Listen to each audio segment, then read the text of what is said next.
Well, let's hope it works, and if it doesn't, oh well. Thank you, guys. Take it easy.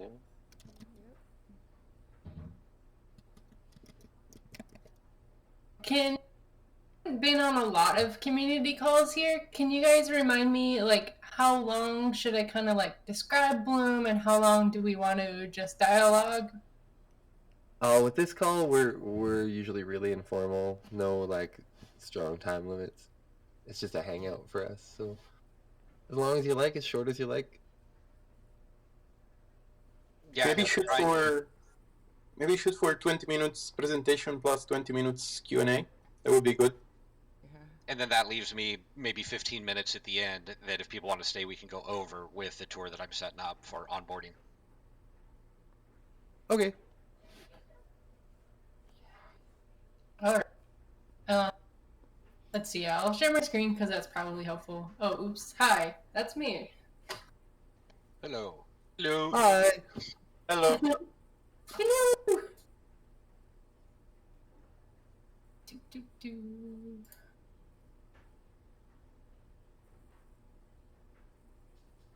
That's all of you.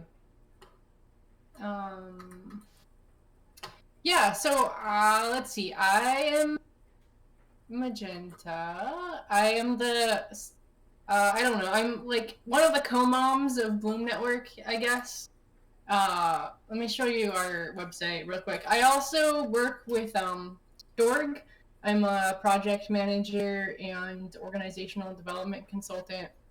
I actually work on like a lot of projects, but Bloom is kind of like my baby with some other queer women from other countries.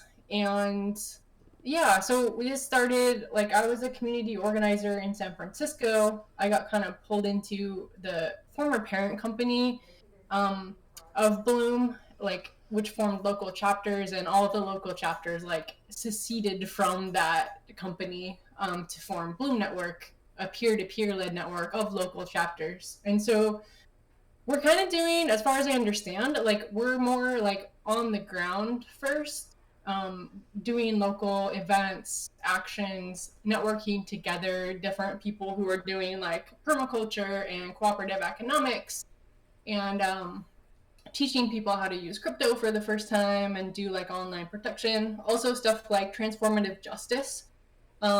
So it's really like deep systems change work, connecting different social movements on the ground and like helping more of the general public find and participate in those. There's a bunch of local chapters right now. There's 16 of them in 8 different countries. You can see pictures of them, and you can click through on all of these and see their blogs as well. Tell me a little bit about the justice part, the social justice. That's super interesting. Are you doing it through crypto or?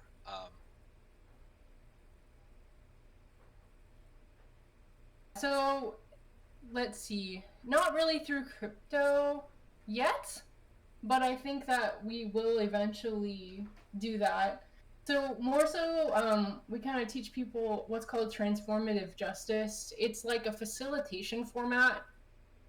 So if a crime is committed, you have a trained mediator come in and bring together the parties that did the crime and all of the different stakeholders sort of in a community that were like affected by the crime, right? So for example, if someone shoplifted something from a grocery store, you would have the store owner there and maybe some other people who shop at the store who might feel less safe or something, depending.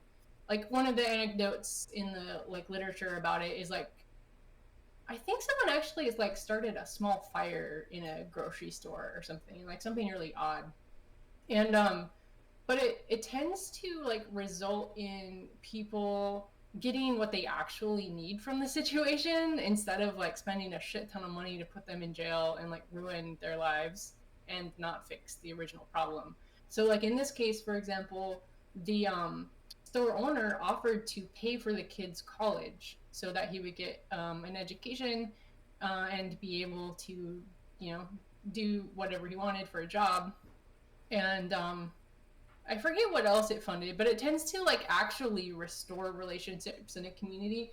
and I think the like success rate is like 95% better outcomes than the prison system, and again, it like actually like resolves the situation. Well, kudos to you for that, because that sort of thing is why I got into crypto 4 or 5 years ago, because I saw what we're doing here in Web3 technologies and blockchain and node-based system to really put a lot of efficiencies within the legal system. So kudos to what you're doing, and if I'm here long enough with you, we'll find ways to actually empower people to sort of circumvent the burden system so they can get a better result quicker. So kudos to you. Oh, no. Amazing. And yeah, let's stay in touch, like through Metagame and other ways, of course. Yeah, there's definitely financial ways to incentivize that kind of thing. Like, I actually have this whole list of regenerative actions to incentivize people to do through Bloom Network, but Pete just looped me in on this like bounty protocol that a bunch of people are working on. So like I think that would work across multiple platforms. Yeah, well, I'll keep going here real quick. So yeah, there's a bunch of chapters. Bloom, Stroud, by Uranus, who's in this in Metagame, is the first like Metagame and Bloom baby. Let me actually click through there and I'll show you.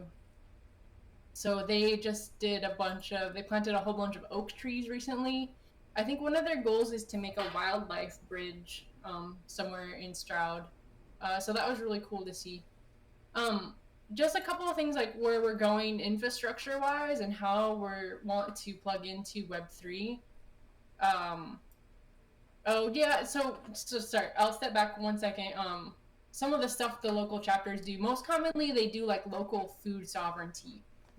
So for example, they'll work on city food policy, or they will help more people become small scale farmers. I'll learn how to do permaculture. Though some of them produce events, like a number of Bloom chapters produce like 10,000 plus person events for like social entrepreneurship, local food, that kind of thing. So they're making like resilient local economies. And like the big goal is to help people care for their watersheds, but also treat like the underlying economic power conditions that are part of what's like driving climate change, right? So people have to work an extractive job for some random company rather than do what they love doing, connecting with local people and community. And so we kind of start from that direction, like on the ground. We want to set up a like DAO infrastructure. So basically, like Bloom Network International would have one membership, and say I become a member of my local Bloom. So like I don't know what the percentages will be, but like 80% of my membership goes to the local Bloom, 20% to international.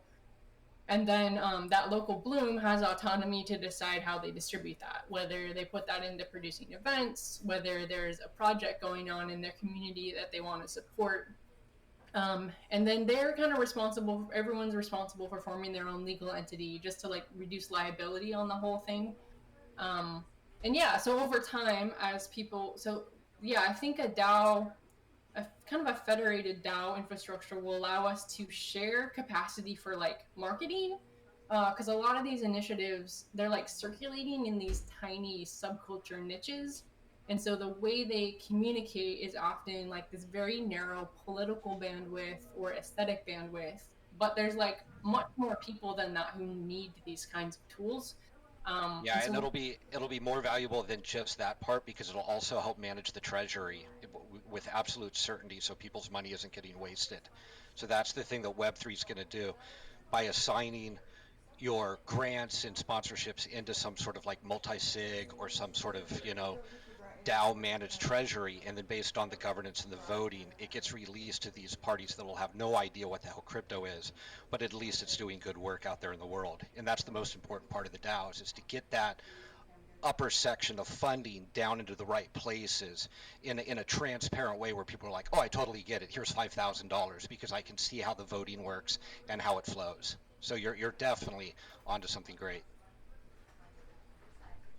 Looking at the existing systems, like the existing banking system, existing philanthropy system, existing governance funding, they're structurally incompatible with these grassroots groups that are inherently like collaborative, polycentric, like they're not good. They don't have the capacity. They're like oftentimes due to class stratification don't have access to friends and family who might be able to fund them and get them started. They can't really, and in some cases counterproductive.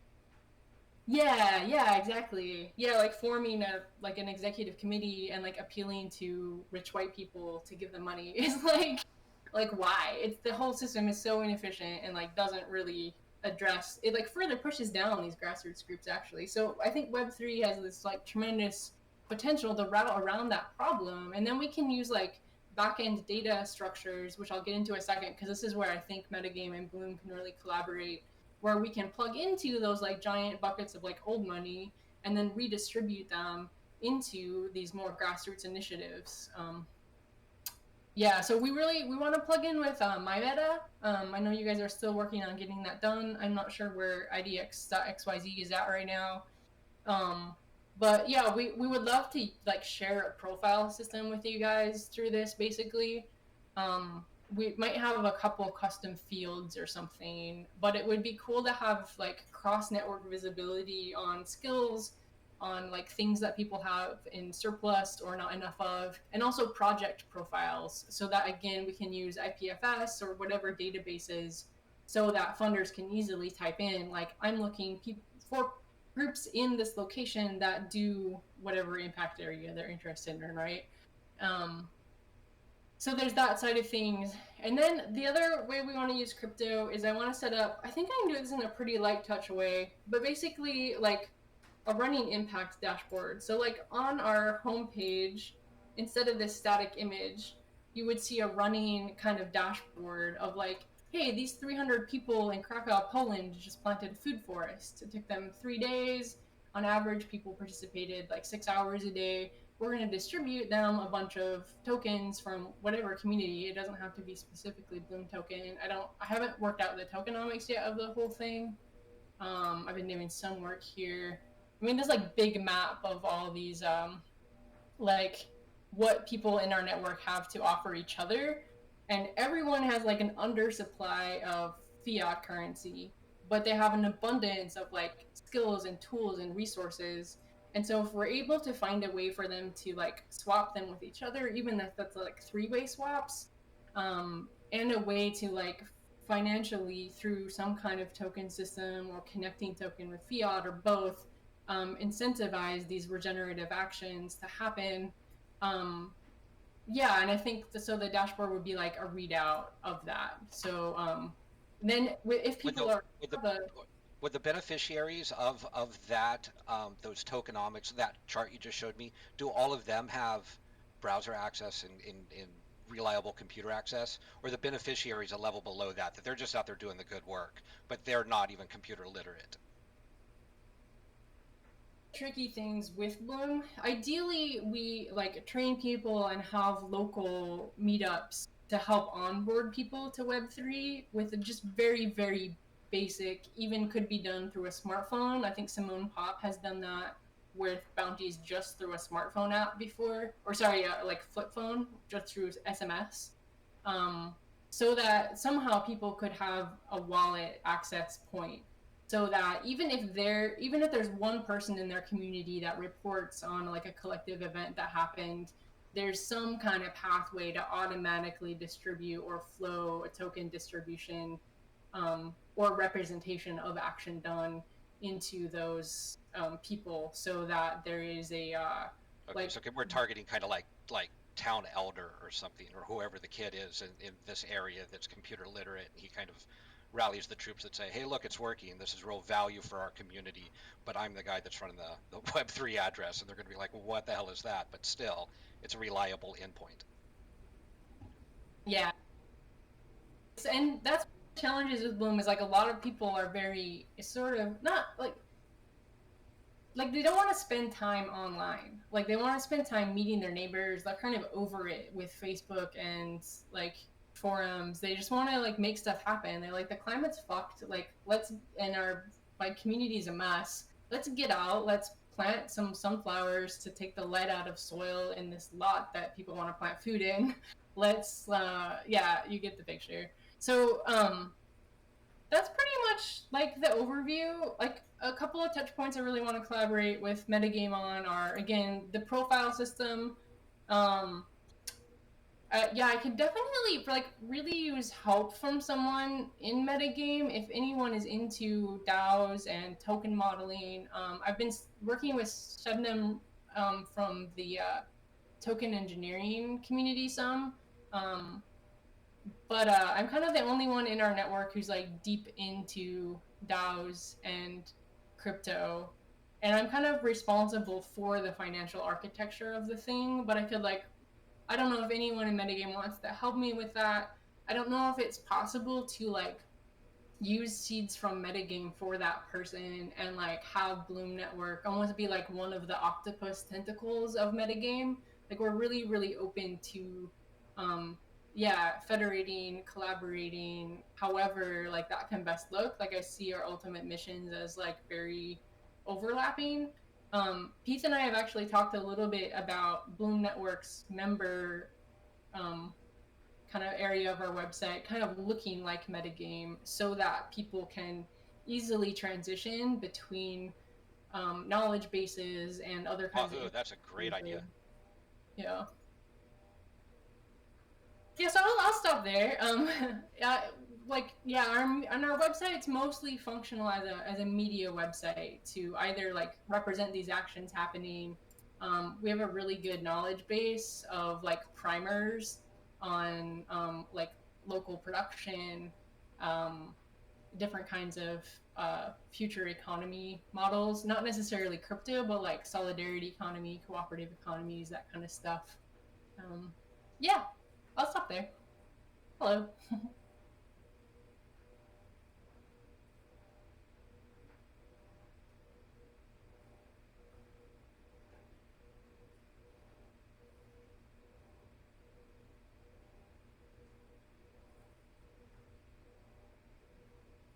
All of you guys shared some thoughts during that. Any like comments, anything you're excited about, any like, oh shit, watch out for that pothole over there. Well, Sparrow, was that your username that you used in the example? No, that's Sparrow from Crypto Voxels? Metagame. Yeah, and Crypto Yeah. Voxels, Women of Crypto Art. She's pretty amazing. We haven't seen her for a little while, but yeah, it's always amazing when she's here. And I think something in regards to the website you were talking about, if your crew over there is ever sort of like morphing into a different look, you might want to just install the most basic reader of a Web3 address. So just that it goes out and it queries, it says, hey, are you connected to Web3 or not? If they say no, it just takes you to the traditional, like you just said, the Web2 website.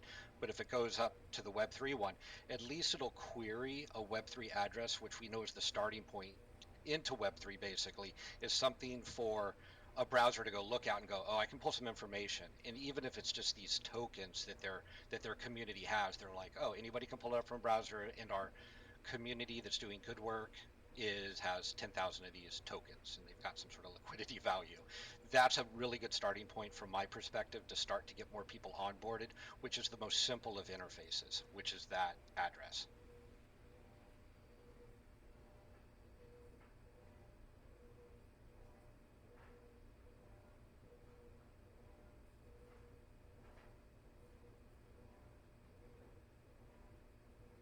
With my meta development, are there people here who are working on that?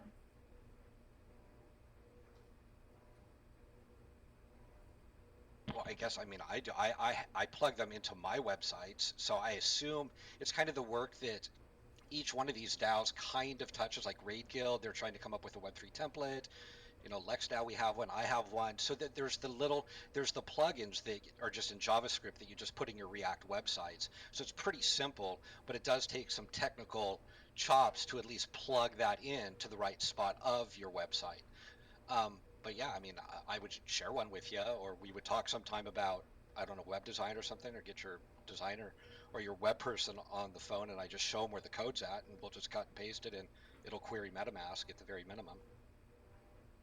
Yeah, like $3,500 total ever. So we don't have a web person. I'm the web person, but I'm not a coder. So that's another like gap we have as a front end developer. Then I'll show you how to do it, and you can see if you've got the chops for it or not. You know, I'll just like take you to the code, and I go, well, here's how mine queries it, and here's how it looks in my header, and then you'd be like, oh, it's pretty simple, because I'm not a deep developer either. I just knew that the front end was going to become very, very important. So I kind of learned the blockchain and IPFS and backend stuff first, and I'm like bungling around in React, just trying to make sure that my elements post up the right way.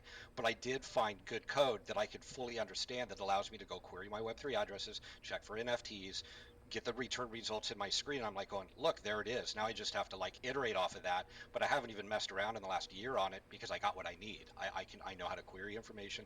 It doesn't use the graph. It doesn't use anything complicated, but it knows how to go read a balance. And I think that that's the starting point for most people in a website that just want to like figure out the next level is like, we'll just figure out the most basic React components to query a blockchain and maybe to pull some information on IPFS. And that, I think, becomes one of the playbooks that we're going to work on in Metagame, is to make sure that everybody has that information and knows how to at least get a website up and running that at least knows how to query something in Web3. Thank you. That'd be huge. That'd be a huge playbook. I have two questions. Is there like a internal feedback system between different blooms or like places, and how does that work? Is that like a way where is the process of becoming a bloom a strict process in a sense that you need to prove somehow that you're not a bad actor or misaligned, or is things like that? Totally. We so couple of things. I put in the town hall dump a link to the Bloom Network community calls. So that's where right now it's mostly kind of orally that we do that peer-to-peer support. Once we get rocking here, we're about to do like once we get a couple more things on our website dialed, we'll put out a call to Bloom to invite a bunch more local Bloom chapters to join and like set up a better like peer-to-peer like buddy system kind of. So we have these like rhythms of a monthly call with the local organizers. Oh yeah, I forgot. We actually, I think, want to install Matrix, like self-hosted Matrix on our website, because our people are not gonna adapt like Discord or other like chat platforms. It's kind of like, in our case, kind of needs to be in our URL. But and then for applying, yeah, there's a whole process for applying to be a local Bloom, which we've kind of automated actually, because so that people aren't waiting for us to reply to them. So basically, people email an email address called newlocalbloom@gmail.com, and then they get an auto reply that runs them through a sequence of onboarding materials. So this just takes them through like, what is Bloom, what are the requirements, what do you receive for OPS, here's some of our team. And then this leads them to an application. So we kind of like set up some like boundaries, right? Like, you have to first be actually willing to do some work, because this is a lot of work ultimately. And then after that first application, they'll get a call from us, which is a vetting call, basically. So we want to find out. Oh, sorry, I'm not even sharing my screen. So we want to find out. Yeah, just get kind of like a feel for who the people are. So we have the people who do that vetting are able to do that kind of like assessment of people. I am myself not good at it. Meg is really good at it. So we like see if there are any red flags. We actually screen for narcissism because that has been when people have a like extreme psychological form of that, it has been extremely disruptive in communities. And because we formerly did a lot with psychedelics, that was for some reason like really common. And it's one of the reasons we split from the former company, actually, because the founder had issues with that. and it kind of brought in a lot of actors from that place. Anyway, so we That's screening. fascinating, actually. Yeah, we've been through some shit. So like we did like 10 years really of that level of security. Like, okay, what do we need to screen for to keep our community safe? Because we don't want to put someone in a power position. Even though it's a DAO, there's like some gatekeeping we found that we needed in positions of like leadership. So at the local level and internationally, and like teaching people to be careful with who they bring on to their organizing team, who has access to collective resources, and to be able to catch early on if something really disturbing is happening, or even just a basic conflict, like address it directly early on rather than let it fester and get worse. So yeah, and then we have oh, go ahead. Could you explain just a little bit more about your screening process? That's very interesting how you're doing that. Yeah, on the technical side or on the like personal side? I guess just basically the screening structure. How do you go about it? Yeah, I could even share with you. Let me see if I can find this. We have it like written. Formation. I've lived in a lot of intentional communities, and we have a lot of the same issues. So I'm interested to know your screening process. Yeah, I'm trying to find a document for it. I could send it to you later. But so yeah, so we have it's kind of automated on the technical side. They email an email. It automatically sends them one document which has some like, do you agree to this like shared vision? Do you agree to nonviolent communication? Do you agree to not sell illegal drugs or do illegal things with your bloom? What you do as yourself is fine, but like don't as your bloom do stuff that's going to get the whole Oregon liability trouble. And some other like clever ways we've figured out. Again, I can send this to you so you can see it. It's just over time we've learned, all right, let's ask this question and like let people know these amount of things are involved, because if they're not on board for any of that, it like self-screens people. So that's like the first screen.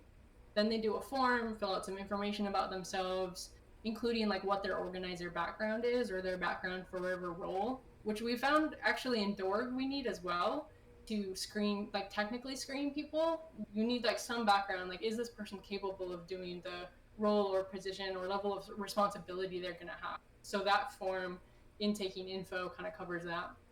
Then they do a call with us where one, they just meet us for the first time and likewise, and then that's just kind of an intuitive screening of personality and like, are they ready to do this? Like, are you ready to like spiritually hold space for something pretty intense in your community? Do you have personal tools and experience for like if something traumatic is happening for you or other people? Are you resourced enough to handle that, or is this just going to be like dangerous or like really upsetting and disruptive for you as a person to do? So it's kind of like a protection for their sake as well, just because we've seen, again, like you've probably seen too in intentional communities, like shit gets real, and like depending what the issues are that come up, that's a big part of what we want to make sure people have resources for, that they we kind of check. I think eventually we want to do even a deeper layer of vetting where we talk to people in their community.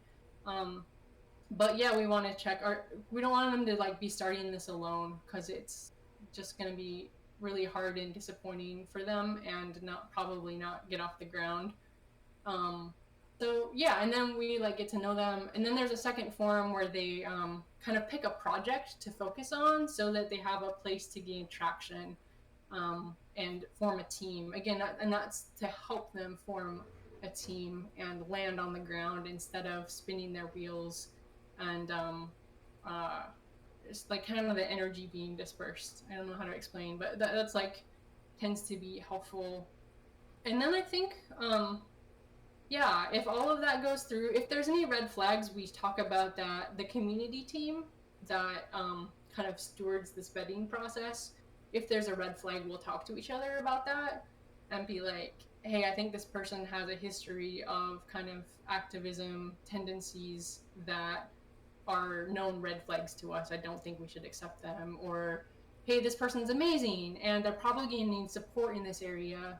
Do we have a peer buddy that we can pair them with that's going to be able to help them with that?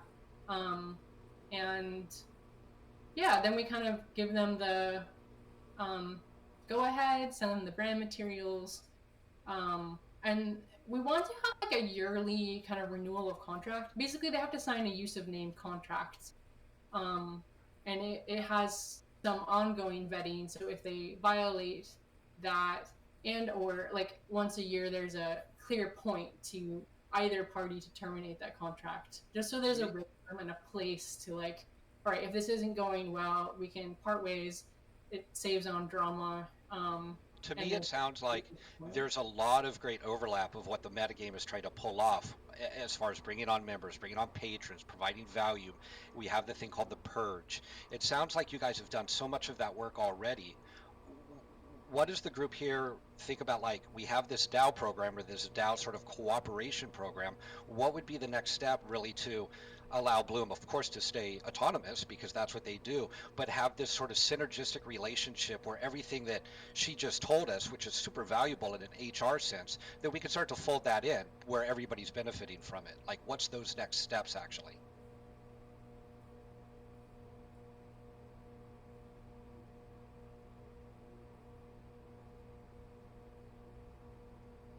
Miss Ant, did you catch any of that? Yeah, I'm just thinking what to say. Like, how would you approach it? I mean, you see what metagame is. I mean, we're just trying to like figure out stuff in the long term. You guys have your work, which is great work. How do we start to integrate your awesome procedures or your awesome marketing or your awesome whatever you guys are doing, which is successful, and make that an asset of metagame without, you know, without giving us more than you're getting out of it, type of thing? Well, like, ideally, we would come to a point where we really agree that it's like smooth and works, and start that as 1.0. But the matter of the fact is it's this space is like 4 times more fluid than how things normally are. So the onboarding process itself today is really different than in what it was, for example, a year ago. So whatever package is established or is processed, it will have to be updated all the time, like a living process. So I think the reason why a lot of these spaces struggle is those like nuanced differences between us are a big difference in the onboarding process, because the scope of the people we try to onboard is really different, so that it's hard to have a unified way of onboarding people, right? So it comes down to really knowing who you are onboarding, and try to make it as fitting as best fitting as you can for that type of persona, and then expand from there if possible, depending on your capacity. That meaning, if I'm targeting a certain level of technological knowledge, then I will base my onboarding around that, taking that as a starting point. If I'm basing my onboarding from a complete non-technological point of view, then I should seek other ways to onboard that person.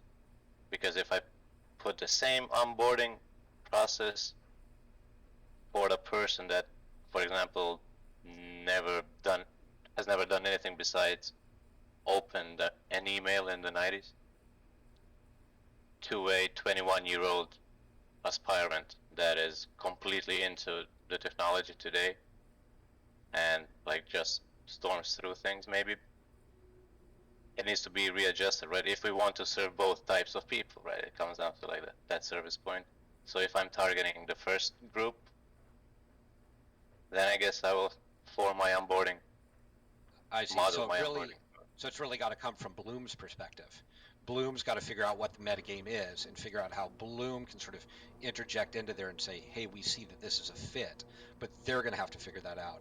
Because we're too dynamic, we have to onboard based on what's right in front of us and triage it to the right place and then work from there. Yeah, and documenting everything, right? That way, the more clear you make what you are doing, the more opportunities there is to change it. And I think a good way to like start in general is to like actually map out what the process is on our end, for example, and then use the mechanics of it to reapply them, right? If the end goal is the same, which is bringing the person inside engaged and understanding what to do and how to interact with other people. Because that's, let's say, our problem currently is how deep do we go in the explaining part, or how low do we go with hand holding. And it's like a tough subject because in a sense you really want to be inclusive, but you also want to be efficient in a way. And there's also like these eternal facts that not everybody is for everything, vice versa. So since the space is really new, there's like not many ways that you can immediately help a person recognize what they can do or how can they learn. So then you have to swim between teaching them this first before actually teaching them what you wanted to teach them. So do we assume this is already known, or do we go through this? That's like the breaking point here, I think, for us. Yeah, and I think more of the overlap with Bloom is not necessarily like our local organizers, but more so like the members directly who like want to do shit. So there's not a lot we can have people who like just want to get involved with like the technical side of things. Like we pretty much just need a front end developer. But if we have a member of Bloom who's like, oh, I want to code stuff, we can be like, well, Metagame's building like a bunch of the infrastructure for this, so like go over there. And then also another point of collaboration on the member, I don't know, onboarding and collaboration side is like probably, I forget what you guys call them, but like wikis or primers or like houses, maybe? Intros to houses, I forget what you call them. Yeah, there were houses. House of Defiance, House of Dubs, House of... Yeah. So like for our people to learn from like smooth pathways for our people to learn from what you're doing and us not like reinvent the wheel of like duplicate that documentation. It's like Metagame already did that, or with some of the permaculture stuff, like Bloom already put that out. So how do we wire together? I mean, Pizza and I have been having this conversation about I don't know, this like dream of the backend document sharing, where there's a way to track authorship and collaboration and flow back rewards to documentation that is having like a lot of people are accessing it and using it and stuff, but it seems like that tech like isn't quite ready yet, streamlined enough. Yeah, and I think we should have more translations, but on a deeper level, not like language translations, but actual mechanical translations. That's like another really good way for people to learn new things, is by understanding, this is the same as this, but in a different setting, right? Meaning if you were like, we're really doing the same thing. So then when you try to explain the second party, it's like, hey, this is how it looks on their side. It is the same thing, but look at how their process is, or what do they do with it, right? If you have your way of tracking contributors with, let's say, my Bloom, we call it my meta, right? It's, if you want to introduce that to new people, the best way would be, right, is like that translation point, which is, hey, this is how they do it, which is the same thing. Or on our side, when we try to explain to people that we want them to express themselves in a sense that if you want to do something and think you should do it, go do it. If you think you should plant a tree, go do it, right? And maybe look, I don't know, if somebody, I think the more we connect each other immediately, because we're already categorized and specific in what we want to try and do, and the quicker we transfer people between us. So you're interested in these concepts. Take a look at this. If they've already been a member of us, like, hey, this is how they do it here. They're also DAO like we are. They also check this member here. Boom, this is the website. Then they land, they see that, you're also using this, maybe this course, is the same as it is here, right? And as people share that, it multiplies and intertwines between, but there's like many connections that I like see that are similar, and I think in that way, that's one of the things that may be considered.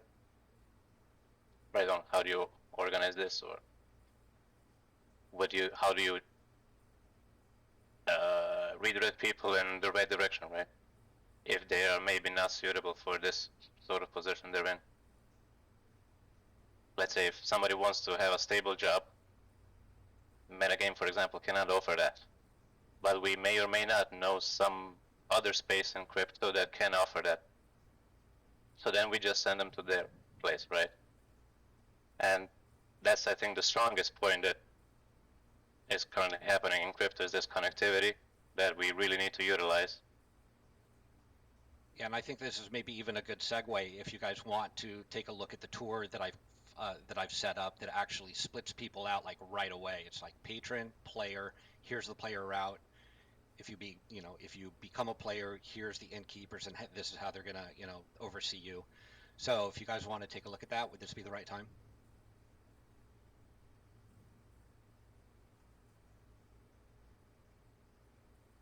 I had a couple more questions. Sure. I was maybe I'm just like focused on negativity, but the whole like breakup with the original corporation with it, that piqued my interest. And there was one more thing that's maybe a little easier.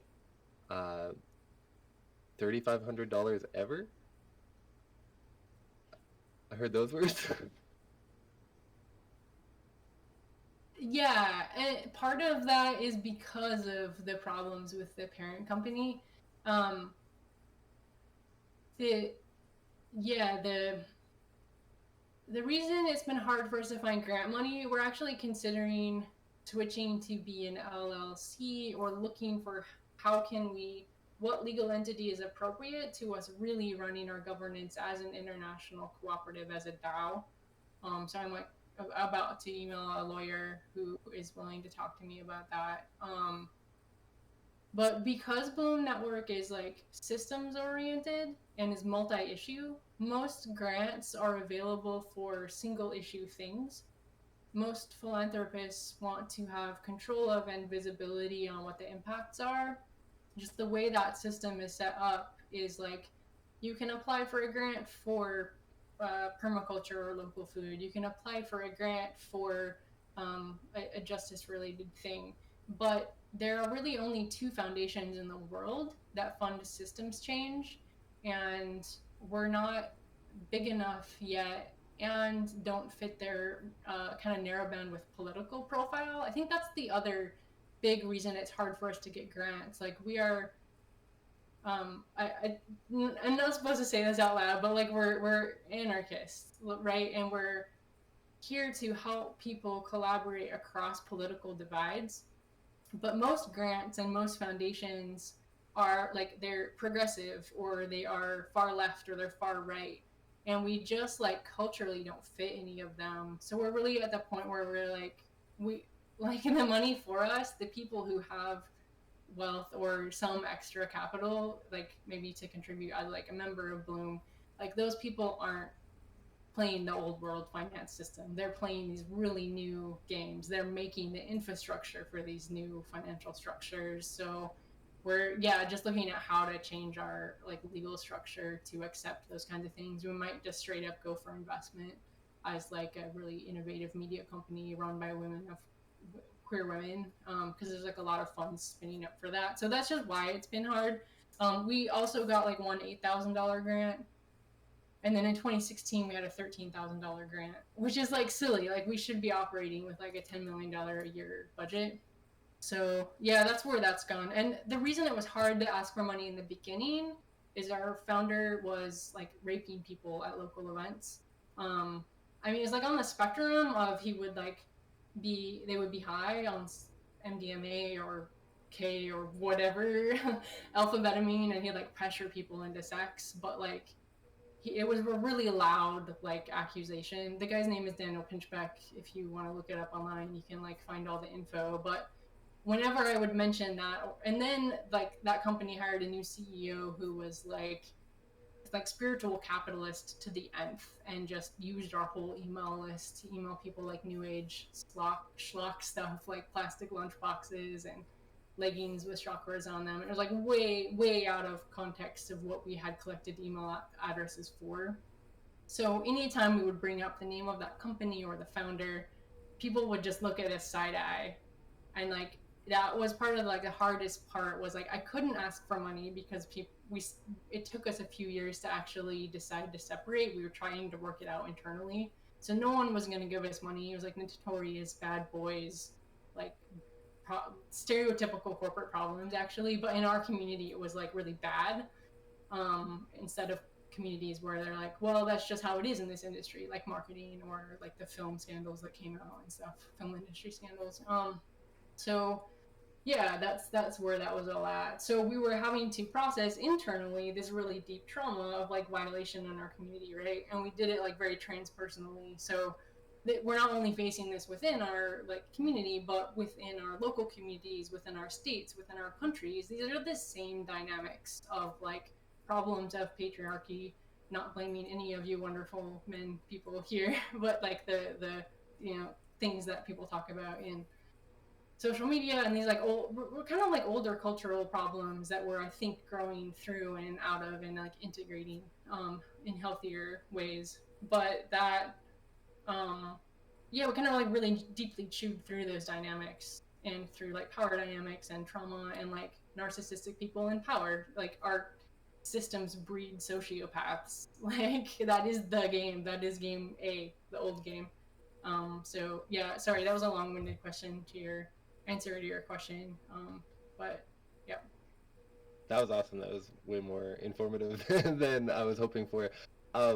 Could I ask a follow-up? Have you seen that same sort of thing, that sort of like narcissism and power? Like, do you think there may be a chicken and egg thing there? I personally feel like I've seen a bit of that, not necessarily in metagame specifically, not in metagame, but just in the DAO space, where maybe a certain level of success has led to a certain level of like confirmation bias, I guess, about one's belief in oneself, and that's maybe kind of manifested in what I feel are some negative ways. Yeah, that's definitely in crypto. Working in Dorg, we've kind of had a journey of realizing like types of clients that we probably shouldn't be working with, or like a not good culture fit with us, because that like finance coke bro is in Web3 too, you know? And those cultures are here as well. There's a lot of people dialoguing about that and how do we make not that. But that, yeah, that's absolutely here in different communities or protocols or whatever. Not, yeah, I don't know, like percentage wise, there's definitely a lot more people in Web3 who are coming at it from a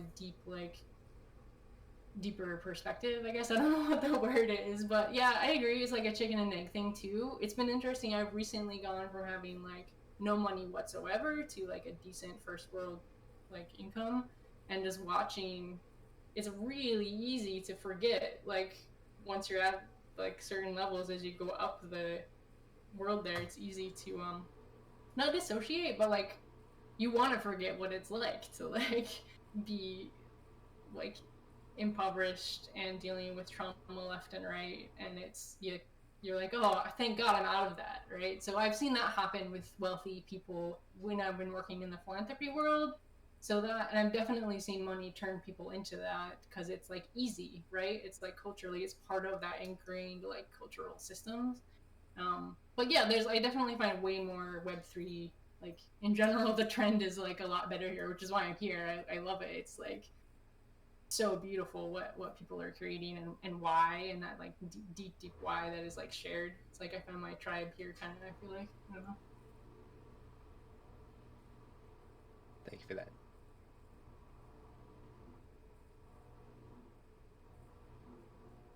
By the way, is there a Giveth or Gitcoin fund active for Bloom Network, maybe? To Yeah, share it? there's both. I'll put those in there. Sorry for my long like answers to your questions. No, that's awesome. It's definitely preferable to get an answer that's got some thought behind it than a quick yes or no or I don't think so. Yeah, no worry, we charge by the hour. So. Yeah. Wait, are you charging me or? You are subscribed with 03 BTC that you won. Yeah, I want to get more active in metagame too. I kind of been meaning to do that. So I'm hoping this is kind of just a start to me talking with more people. Not just Pete and I have copious DMs, but I really want to get to know more of you and like, yeah, just kind of start a more integrated way of playing together. It'll probably take a while, but Absolutely.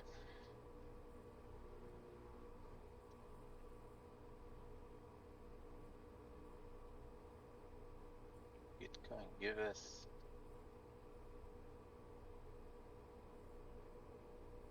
I want to go check and see if I donated in round 10. I don't know who I donated to. I just like, I had $100 that I wanted to throw in, and so I was like, okay, 5, 5, 5, 5, 5, 5, 5. Okay, I got 20. I'm doing good.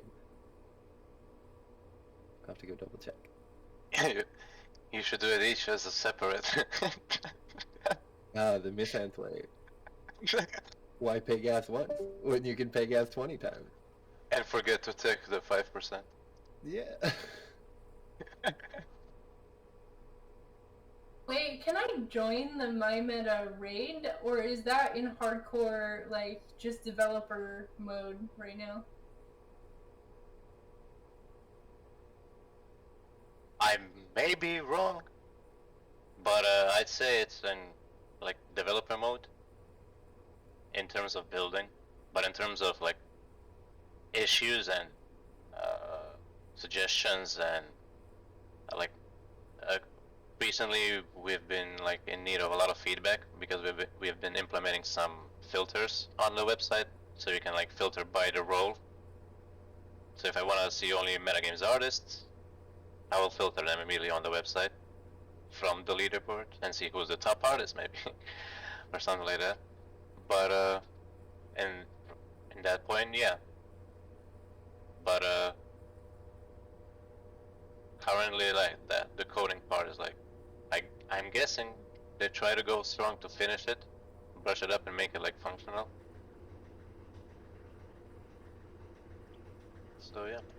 Do you have any sense of timeline of when that's like done-ish and usable?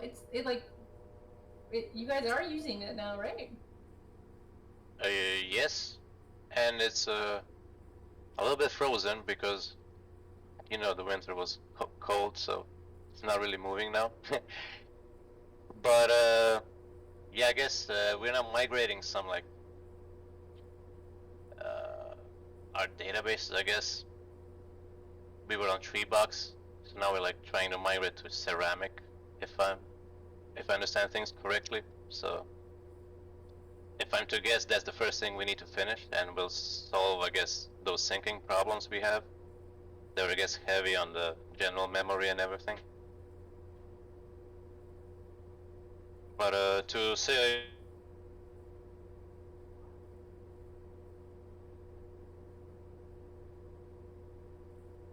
I don't want to say anything. We wanted it to be already finished, but you can always get what you want. Have you Yes, guys been really. working with other communities to also use MyMeta? Is it like a thing you've discussed as a like interoperable profile system or something? Our idea would be to like have it as a deployable tool for anybody who wants to use it. I'm not sure what actual like collaborations have been made, if they have been made, if Pete has something going on or not. But I'm guessing that we're probably seeking to first finish it up to have like a viable product at least before going into discussions. But I could be wrong. Maybe there already are discussions somewhere, but not that I know of.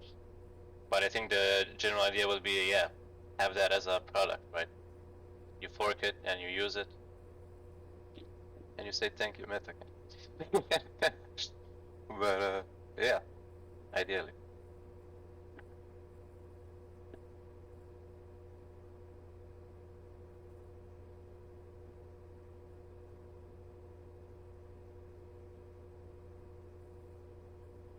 I was about to ask what with crypto voxels, but I don't see 10 Finny in here anymore.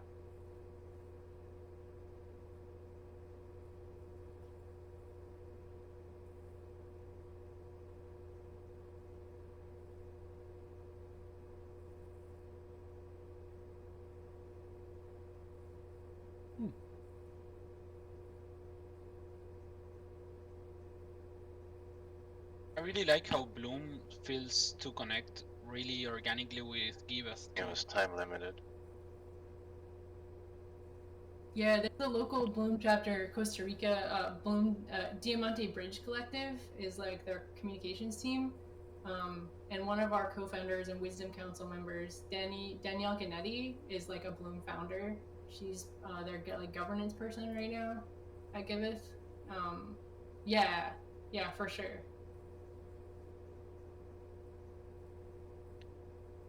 Yeah, we use like white label kind of somehow. Yeah, I'm curious. I'm like still figuring out how like using MyMeta and also like a white label version of Giveth, or if we're just connecting them on the back end, like how to have project profiles on Bloom's site as like a decentralized, like, you know, like you can through Bloom Network you got like a little access window to Giveth and to projects on MyMeta. I don't know how that looks like yet, but definitely want to like integrate somehow. It feels really like feels like they should integrate. The ethos of both just aligns so well. Yeah, that's like an interesting idea. So, well, basically, whoever controls multisigs can be set up, right, for each bloom, local bloom, and they can act as a single identity on MyMeta and track their own experience. It all depends where the operations are made, if they're on a forum or Discord or GitHub, of course. But then that way, that also, you don't necessarily have to have it in a leaderboard sense, but if it's each bloom is its own identity, it can climb up, right, and maybe gain some certain benefits by climbing up, meaning they made more like progress and activity, put more work in, or it was socially and somewhat factually perceived they put more work in. And that's something that we're also working on, so that source grid package, the template is already up there for anybody to use. It is code, but I think the configuration part shouldn't be that like hard to comprehend once you understand what it wants from you. Like point me here, point me here.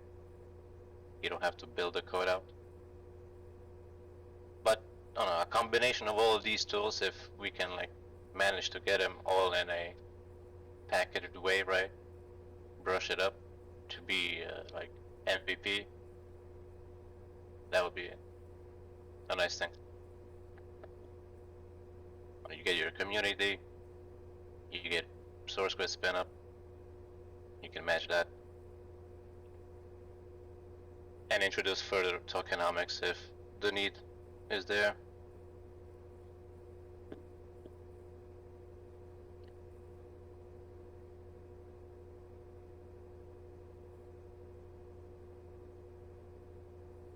I'm so happy to connect about this because I'm in like in my own head, like figuring all that stuff out. Exactly that. So I feel like much less alone and can, yeah, I feel like I can get closer to implement these things and stay connected with you all. No, yeah, absolutely. This we can see how things work on any time and what can be done and discuss and help how to build things out.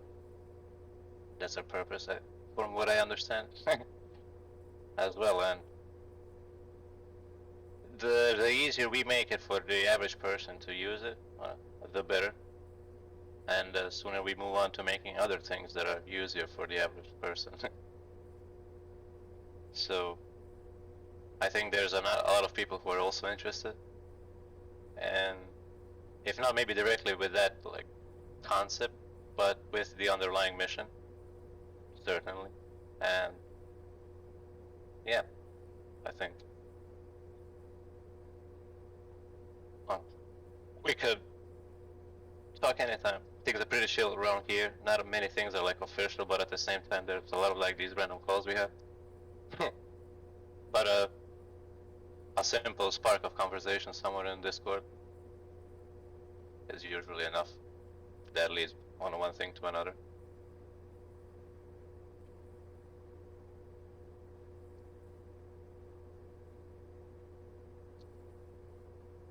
I know that Sparrow tried spinning up source code for like, her community, for Woka, I think.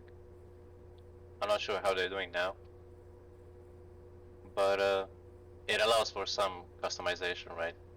Because at the end, the way that all of these like things work is they don't know what is and what is, or no, what is good or bad. They just know what is and what isn't. You have to tell it what is plus and what is minus and what is nothing. So, yeah. A lot of times, first things is like discovering yourself, how and what do you want to value, and which way things. So it can change over time as well.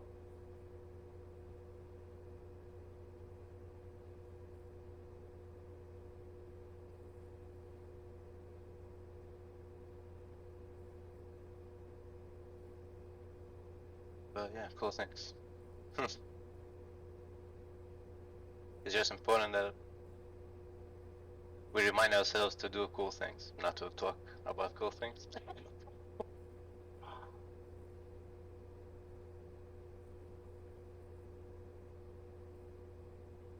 It's been hard sometimes. It's easier to talk, I wanna talk. But yeah.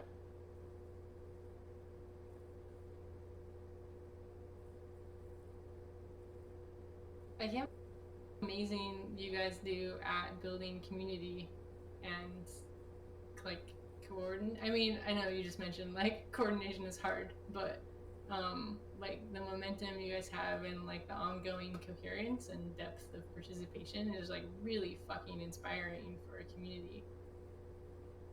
Amazing.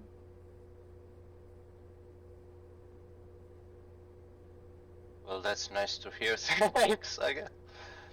I mean, I think that's just my personal opinion, but most of the things come down to communication. And communication and nothing else. So the more you communicate, the more you are free in your communication, the better. So by that I don't mean like free in terms of go out and attack, but in a sense of as long as you're expressing things and as long as I'm able to say when you make a mistake and you don't get angry. We don't always succeed at, but if we push that like behavior forward as a representative behavior, lot of things get aligned better, and mistakes have lesser weight when they were communicated, because everybody understands that mistakes happen. It's just the revolving circumstances around them that get drowned, and if you don't talk, then you assume it, and if you assume, you will get disappointed, because the first step and the path of disappointment is assumption. So that's I think what each community should strive for. And the problem is we're trying to copy like the old game of organizing competitive work, and that revolves around guarding information and not sharing information. So then when you translate that way of that modus operandi, then it's harder to progress, and it creates a different atmosphere. And I think what we managed to do here is create this sense of not actually being at work. You can have like a job where you enjoy being and you enjoy your colleagues, but you're still at work with really cool people. But I feel like here a lot of people have this feeling that you are in the lounge, in the dorm, in the student dorm lounge where the TV is at and the arcade, doing cool stuff. So it's like just the way of thinking about the very same thing, basically, because it is a workspace, a community workspace. But the notion of not coming to work, but coming to hang out, and then work comes out of it, and not using the word work, avoiding the word job. But yeah, it's like modeling behavior, man. It's a liberating thing to do, but not everybody can afford that, so.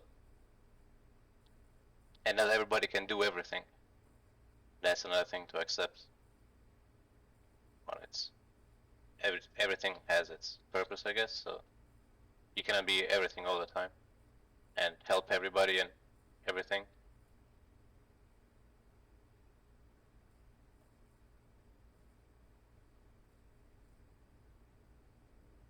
But I guess as long as we have internet, it's good.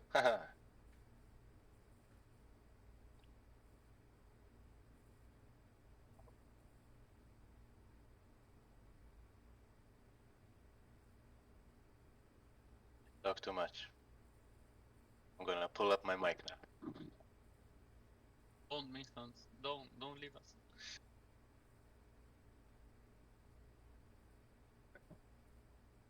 I just pulled my microphone up. You don't see that I'm muted, but I actually am.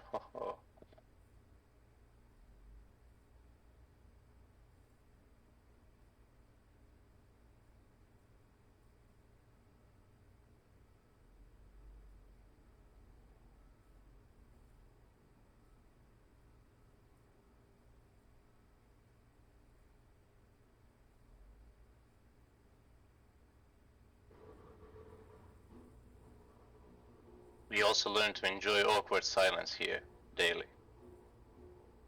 It's like a profession in Discord server. It's You need to get good at it. you need to process information, chew on it. I don't have any idea what silence sounds like. The kids are screaming in the next room. I have static in my headset.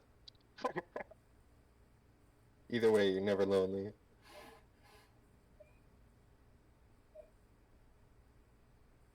The voices.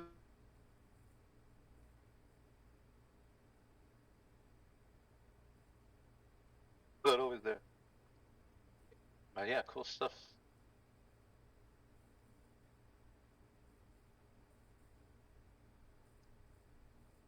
I'm so happy to get to know more of you. I've been talking with Pete for probably like a year or two at this point or something, and like I get glimpses of as I surf the metagame channels, but really appreciate you all as people.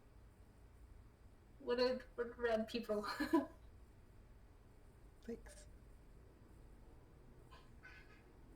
Little octopuses. It's nice to have someone here balancing out a bit of the the broness that we can fall into when we're a bunch of boys left alone. Completely agree. We are missing more women in metagame.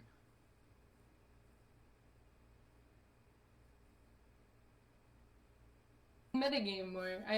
Because Bloom is very offline, like most people, I like miss the online community, and I've had mostly experiences with like abusive online communities.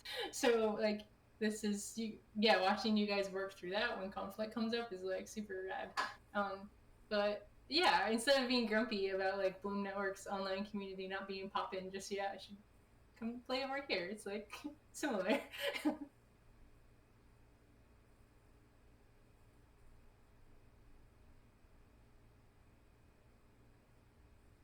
I think there's a lot to be said too for the bridging of You like multiple really want to communities. be. Mm. I just feel like as we've kind of gotten more like tied to other communities in this space, it's sort of increased the value, I guess. Like of being here, there are more and more people who kind of have a foot in another place, and there's so many introductions made back and forth, and just like chance encounters, right? Where just like I don't know, someone said something really smart and it blows somebody else's mind, and like now the two of them run off together and like start a whole new thing, right? And yeah, it's amazing the sort of collaboration that comes just by like wandering around and smiling at your neighbors, you know?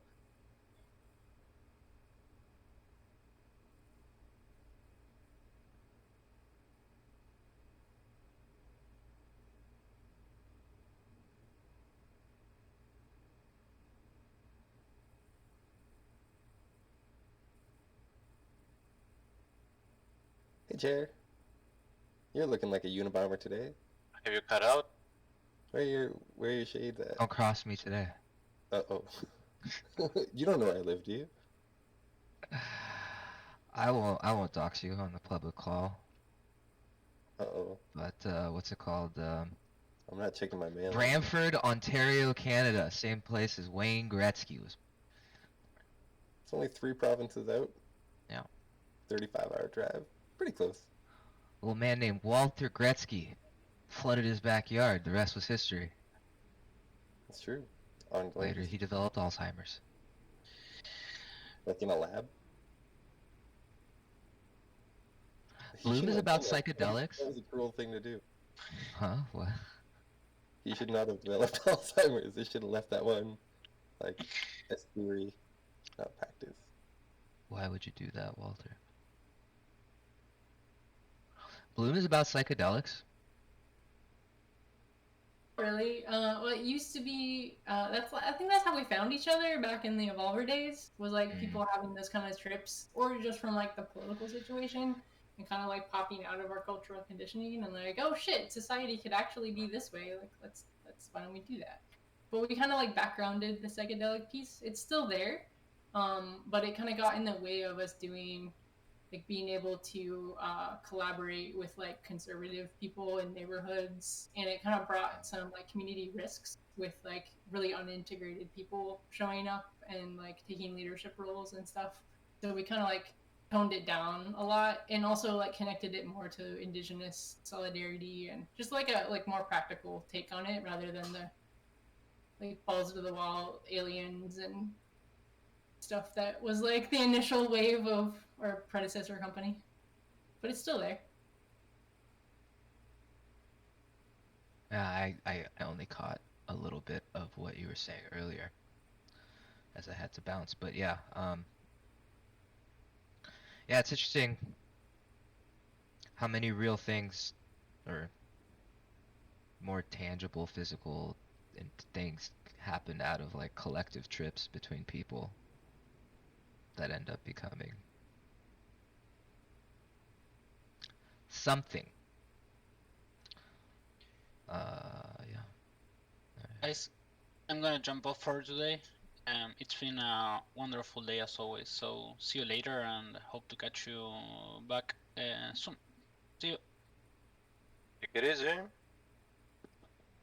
Bye. Ooh, he's got it.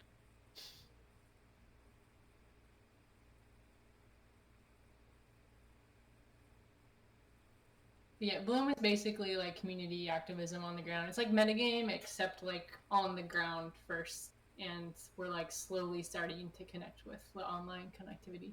But like doing permaculture gardens, teaching people cooperative economics, doing transformative justice stuff, that kind of thing. But it's like a DAO. It's basically like an international distributed DAO kind of. Very interesting.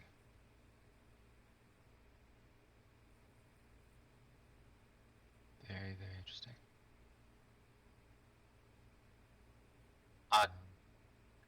Do outsiders also like provide feedback on local Bloom activities, or do you have a way where a place where people like express gratitude or express concerns or? Actually, like very open coalitions. So we more just like simply will host an event or like send people to another group's action. So like, and they'll kind of be like hangouts often too. Like maybe there's a Skillshare or a speaker, but sometimes it's more like a party, and we invite the organizers of different movements and groups in the city together so they can like hang out, share, talk shop with each other, share tools across different like movements and stuff. So it is very like open and like organic kind of networking. It's very much not closed. So there's a lot of, it's like super open in terms of who shows up or who interacts with it, not even through a formal Bloom event. But so there's a lot of like, yeah, input from outside, input from our families. Like it's very open, not closed wall kind of organization.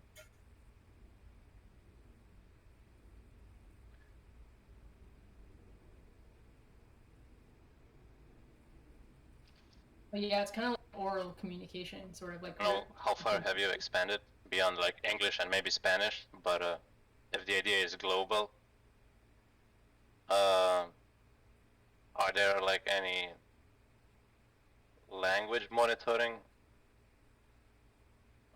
concerns or something like that? In the sense, if I was to if I was a person from here and I wanted to open a local Bloom chapter, but I will communicate with you in English, right? But I will speak and operate everything else here in my local language. So since there's like this point on translation, how could you like prove that I'm maybe not a bad actor just speaking in English good things, but in my actual locality, that's not the case, right? And I'm ripping you off, or I mean ripping, I don't know what was the benefit of even being included, but if you understand what I'm trying to say, like how to ensure that it can go both ways, so that I am able to say, hey, I'm not part of this, but I've seen the consequences of them and I'm really happy, or opposite, right? To like report that he's just buying Lambos, or she, or that's a good they. point. We've had, so local Blooms like often speak their own language in Brazil. In Rio de Janeiro, the one there is all in Portuguese. I'm trying to encourage them to post their materials like in Portuguese on our site. Like there's no reason that has to be in English. They're communicating to their people, their country mostly. Our like onboarding materials are currently in French, Spanish, and English. But we have had that happen, like exactly how you described before. There used to be a chapter in Hungary, and the woman who ran it was like a big part of the psytrance scene. And so we would get feedback eventually from like other people who had been at festivals with her. They're like, hey, this person is like pretty imbalanced and not necessarily like dangerous or disrupting community, but just like, they're not okay. So that does come back to us, I think, depending if there's like enough connectivity in that region. I wouldn't say we have enough people distributed across South America to have that level of feedback get back to anyone at the international layer. But the goal is to like have the international layer be like have people from different locations be part of it, so that they're able to talk with each other and just again that like open coalition thing. So yeah, we might not be able to catch everything in a context like that. But yeah, that's interesting to like think more about, including with like what you were describing about the open loops for like more outside kind of community feedback.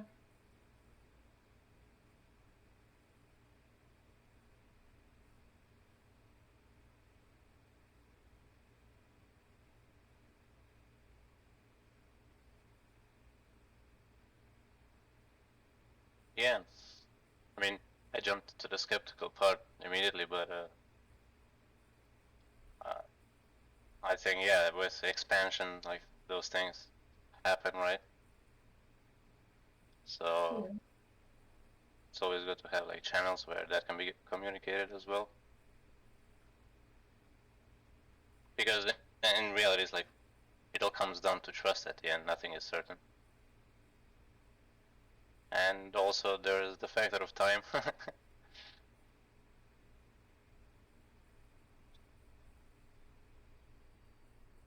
But at the core is the idea of Bloom to gather like certain points, faction,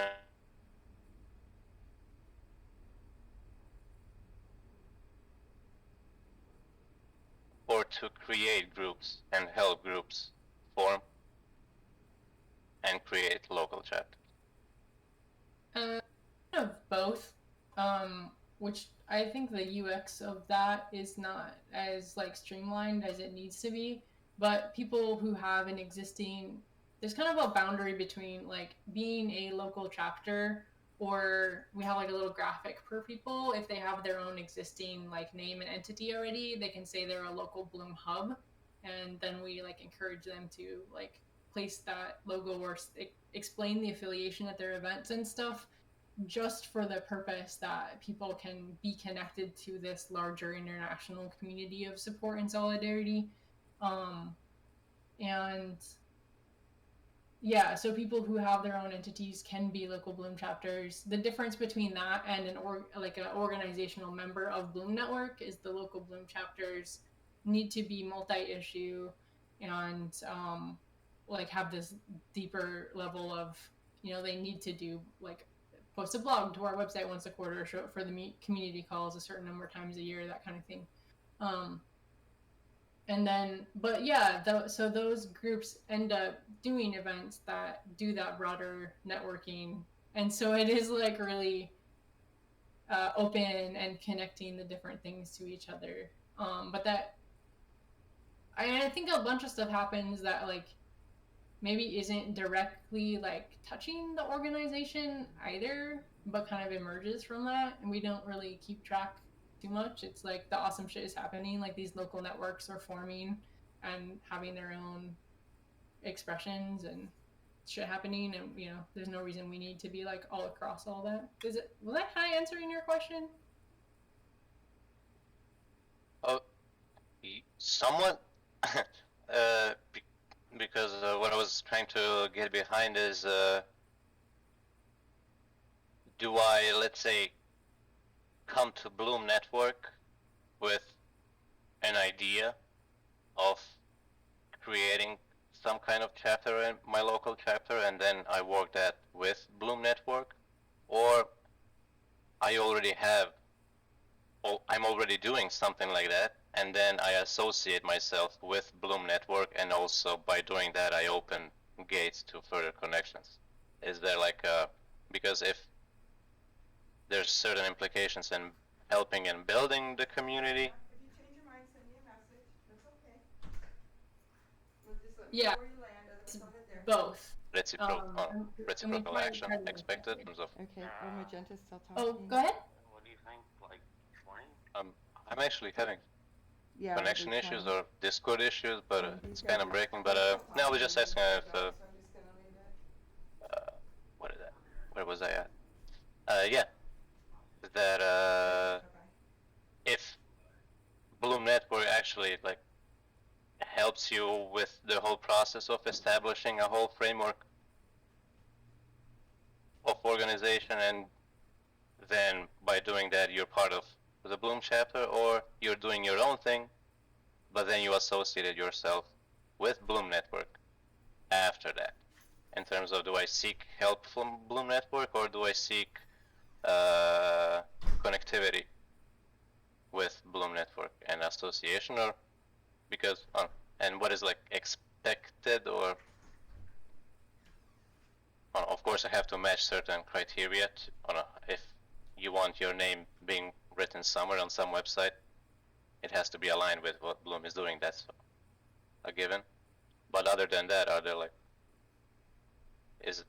what kind of idea is it behind it? Would you like, is Bloom pushing to also be like a ways of funding those kind of things, or at this stage means of connecting initiatives throughout the world?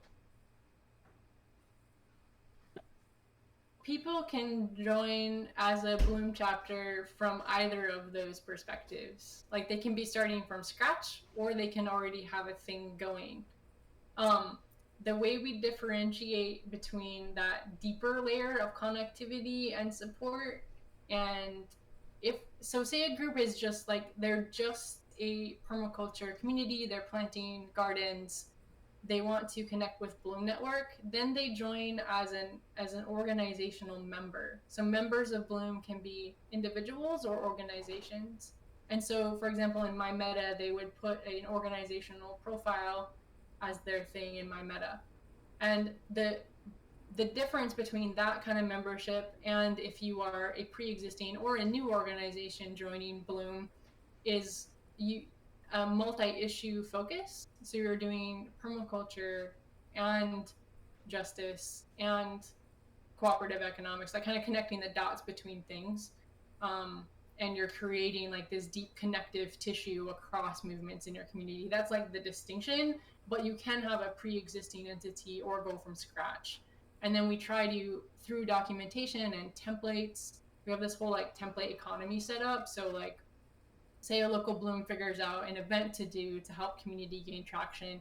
They document this. They're like, hey, this works really well. Here's the facilitation format, etc. Or, another community is like, hey, we just formed a nonprofit or like an investment association from scratch. Here's the template for how we do that. Fellow peer organizer, if you want to do that, here's a leg up on getting started. So we try to make it like be really peer-to-peer instead of like an NGO offering support, so that it stays very distributed in leadership and power and stuff. Does that get at what you were asking? Yeah. Cool, yeah. No. Yeah, just I was.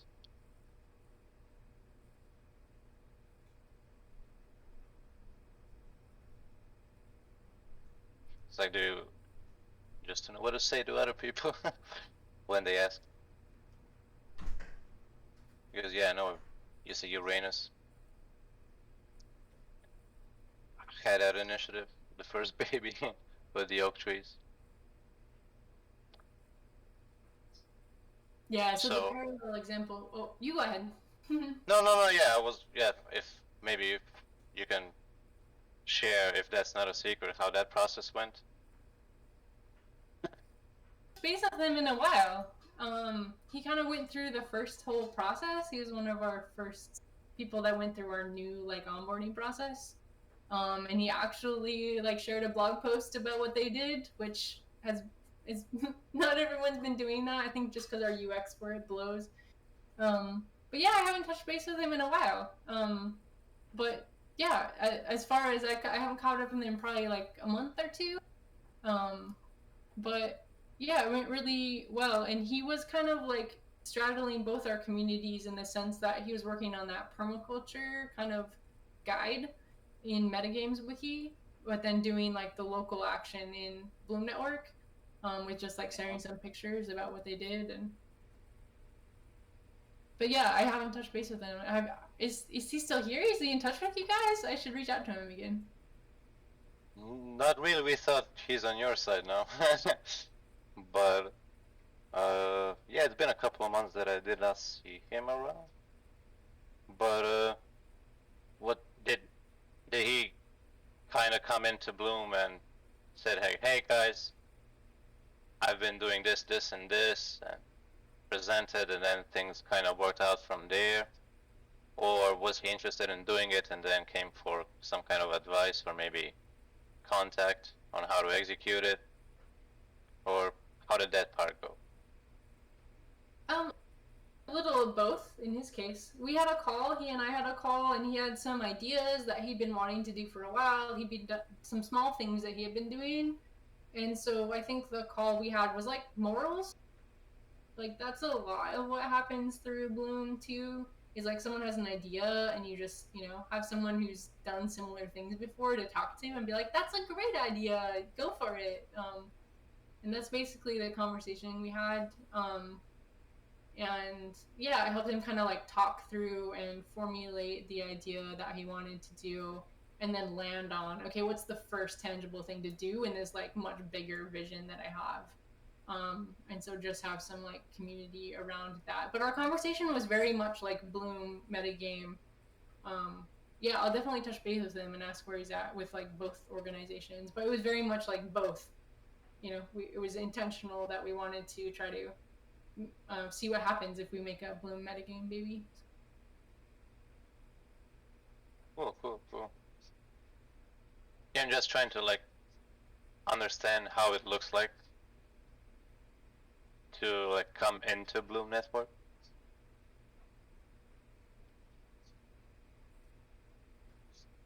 So it's cool to know at least from somebody from here going there, because I remember, yeah, he was like pretty active in the permaculture channel we have. I mean, all those documents, but also with writing and social justice as well, and then all of a sudden, boom, I saw that. I think there was an article or somewhere, but yeah, about planting those trees. And I was like, huh? That's where you were. So they're still planting, like mostly outside right now in the summer. I'll reach out. Maybe I'll like DM you both together or something.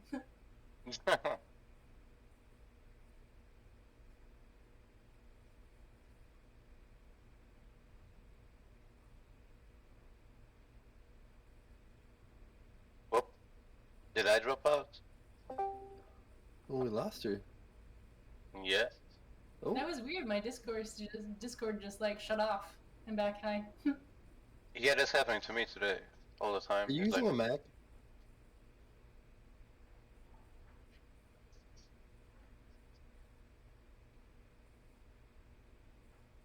I'm using a Mac. Sometimes it just shuts down on me. Gets mad at me. I don't speak in They don't 6 speak months of Nordic. average salary.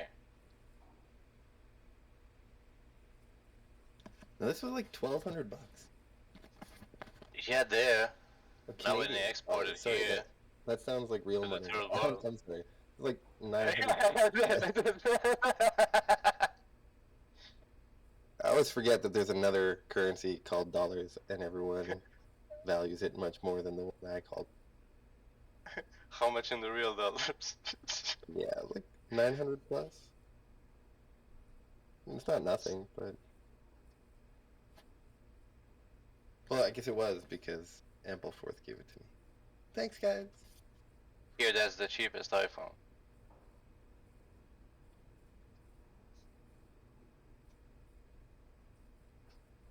Unfortunado. I think the current prices, at least the ones I saw last, were like, what would it translate? Like $2,500. That's inappropriate.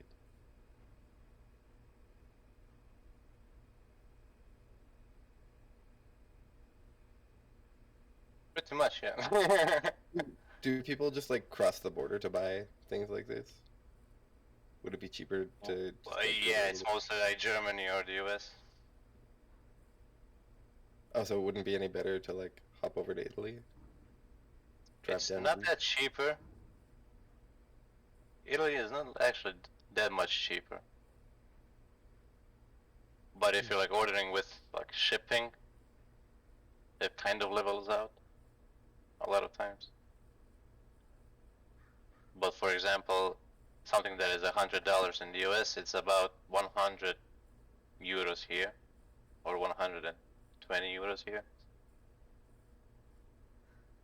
So that comes to 150, I guess. Oh, Sounds like Canada. so here's a fun question for you guys. So eventually with Bloom, I want to like, I don't know, it'd be cool to have like innovation labs. So like we're making, I don't know, like hemp plastic shells for hardware instead of plastic or metal or whatever.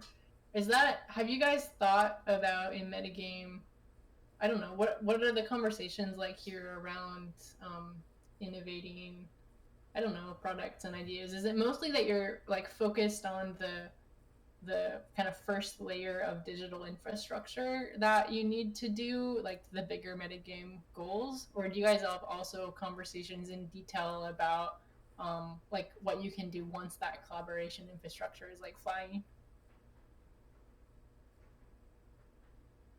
I think for most of us, it's kind of thought of as like a second step, or even maybe something that we would approach through participation in another community, depending on who you ask, I guess. But no, I guess there's no but. Yeah, that's it. Yeah, I agree. It's a lot of times because we really encourage like people to share whatever they're like passionate about. So things like that are bound to happen one way or the other.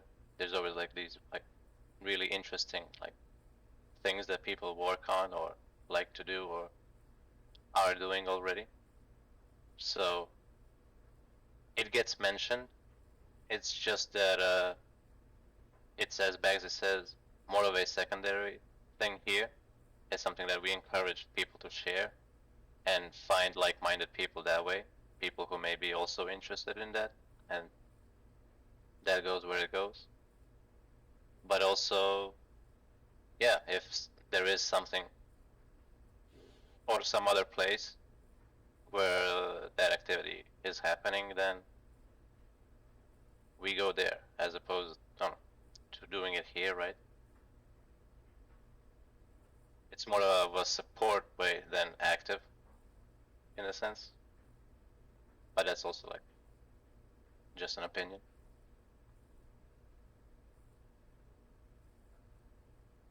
At least at this stage now, currently where we're at. For example, I think yesterday even there was like this talk of plastic, recycled plastic for 3D printing. One arm. And using that.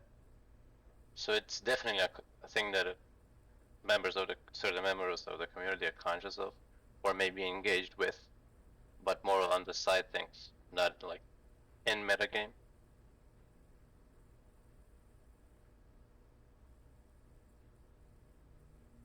But if there's a way to like connect the two, metagame is certainly supportive, right?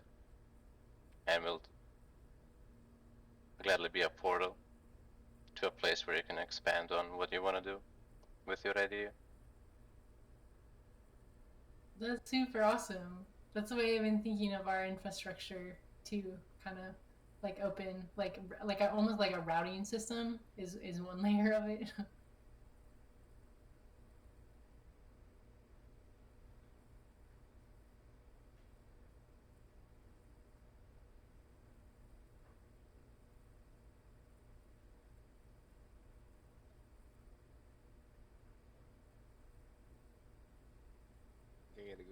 I don't know if I cut out, but No, it's just another beautiful.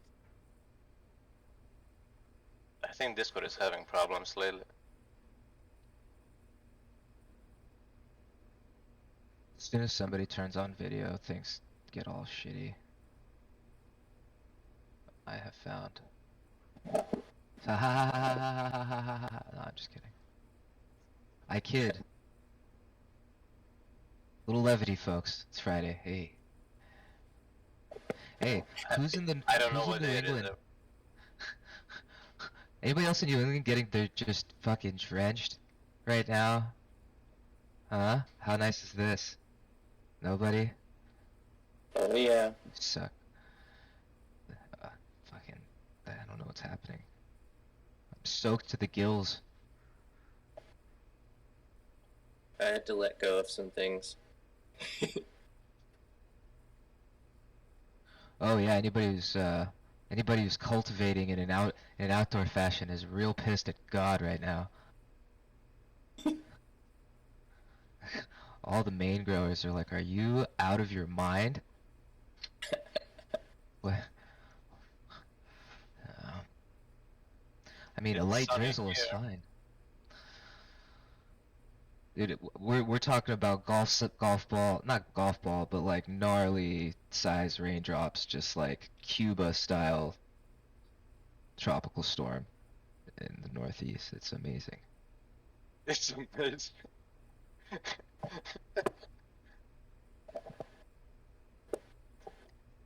So I have a question for Magenta about your onboarding, which is obviously an ongoing thing. I like your process for, you know, evaluating personalities and how they might work with each community and the overall network. And I was just curious about kind of how you all are taking are you taking any steps to mitigate gaming the Bloom network? So I know in Metagame, you know, once you kind of get in and understand the the overall movement, the overall structure of everything, you realize this is a very beneficial community to be a part of. And I see that Bloom Network is the same way. And this is a beautiful thing to have incentives that bring people in to not only align with you with your movement, but, you know, financially align with you in, you know, you kind of combine incomes when you're using the same structure together to support each other. And so, you know, I see Metagame kind of mitigating some of this in their social layer, their structure, kind of how we put together the roles, what you might see or be able to engage in on the Discord channel or even the websites, papers that we write, and things like that. But I also have seen this as an issue in the physical communities that I've been in, like intentional communities. If they're doing things well or doing things right, there are incentives to being a part of that community. And a lot of people come to align wholeheartedly with you and give more of themselves than what they take away. But obviously there's always the temptation there for people to act a little bit more maliciously, whether intentionally or unintentionally. And so I know physical communities kind of mitigate this in a very similar way that Metagame is, in that they create these social layers where, okay, you can be a part of this overall community and access these things or these meetings, but you got to do this or be a part of this to maybe get into the more central layer of it, or maybe more of the financial incentive portion of it. But I've also noticed this creating an elitist structure within communities as well when not implemented correctly.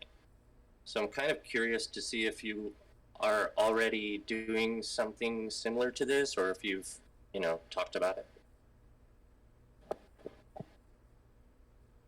Yeah, for a long time. I think from all of those dimensions, there's like the free rider problem on one hand, And then the malicious actors thing, and the how do you make it not a cult or elitist, two different things kind of. There's a few mechanisms we have in place for it. I think we still haven't gotten good at the wholehearted participatory thing. That's like the main thing we've been working on recently with like our UX and stuff. How to make sure people are contributing to the ecosystem, and that it's clear to them how to, which is I think one of the reasons they haven't been, and that there's incentives for them to. On the malicious front, we have a code of conduct that we're like slowly drafting together. It's like intended to be a living document, but we have at this point pretty good social protocols in place, so that if someone is acting maliciously, we have sort of like a good immune system in one way, or like it's culturally encouraged to address that quickly. And we're really slow to put people in places of those social layers where they might have more power or access to resources. We're slow to trust. We make that take time, and make sure we really know folks before we agree to that, because we've gotten burned like horribly locally and internationally. I'm grateful I can talk about this without getting really upset, because I've just been like through so many traumatic situations. It kind of feels good to not freak out even talking about it by now. But and then there are also protocols in place for like if someone does get into that place but something happens to them, or otherwise the incentives aren't aligned or whatever, there's pretty good practices in place. Again, like social precedents for talking about things directly, channels for if like a local community needs help from peer organizers or from international. We have a thing called a Wisdom Council in Bloom, which is sort of a community of people who've been part of the organization for 5 years or more. We'll probably have a couple outside people on it as well once we like really formalize it.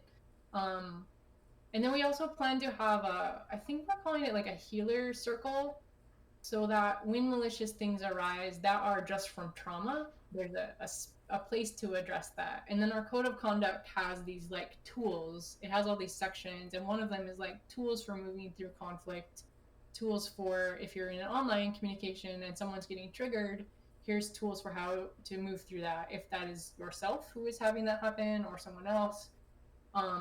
And then, we found this methodology called dynamic facilitation, because sometimes in Bloom, like really deep cultural conflicts emerge, like really deep in colonization and race stuff. And sometimes, the dynamic facilitation is a methodology that's really good for working through like long-standing cultural conflicts that are like multi-generational, etc. But so we kind of like things like planned, but we really need like paid people in the roles to really be accountable. So we've been hesitating on scaling quickly until we do have a pile of money to set those up, because of the security risks of like, full throttle go ahead without the capacity to like help navigate those kinds of scenarios. So we'll see how things go here, but we've been going like nice and slow so that stuff doesn't like run us into rocky shores.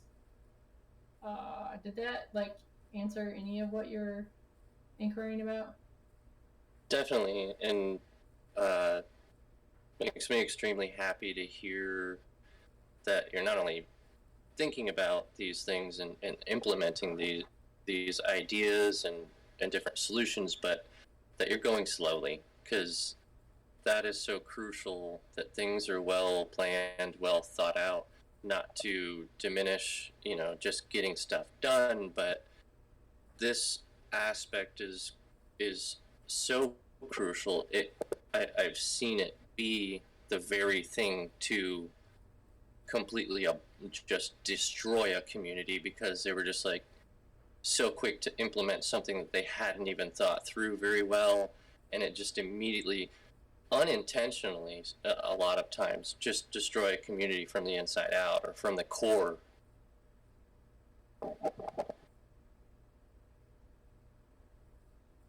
Just to also bring that on a positive note, I think it's amazing that you guys are building these tools for like cultural conflicts, because they are so hard to deal with.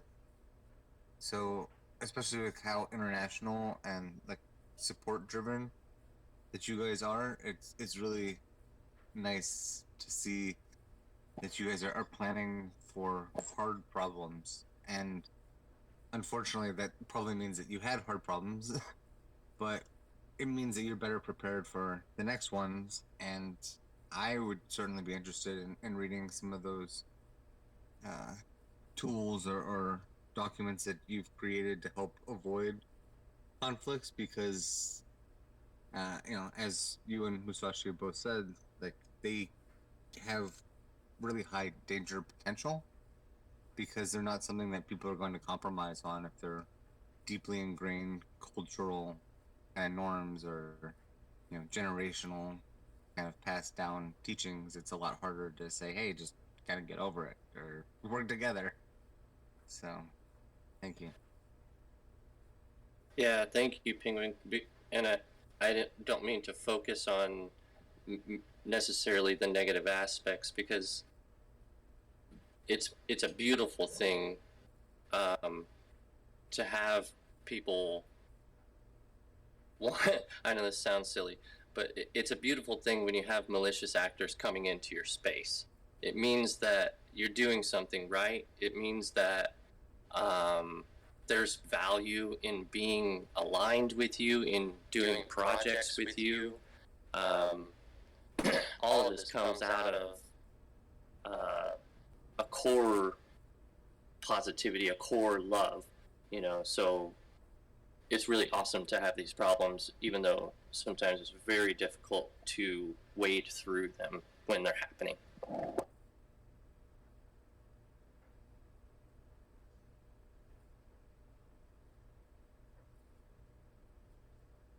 Toads. I have to bounce to help a lawyer make a couple of new legal DAO protocols, which I will send you updates on later. But yeah, holding. I don't know. I feel like Bloom metagame, octopus tentacles, hand holding. Like, you guys are amazing.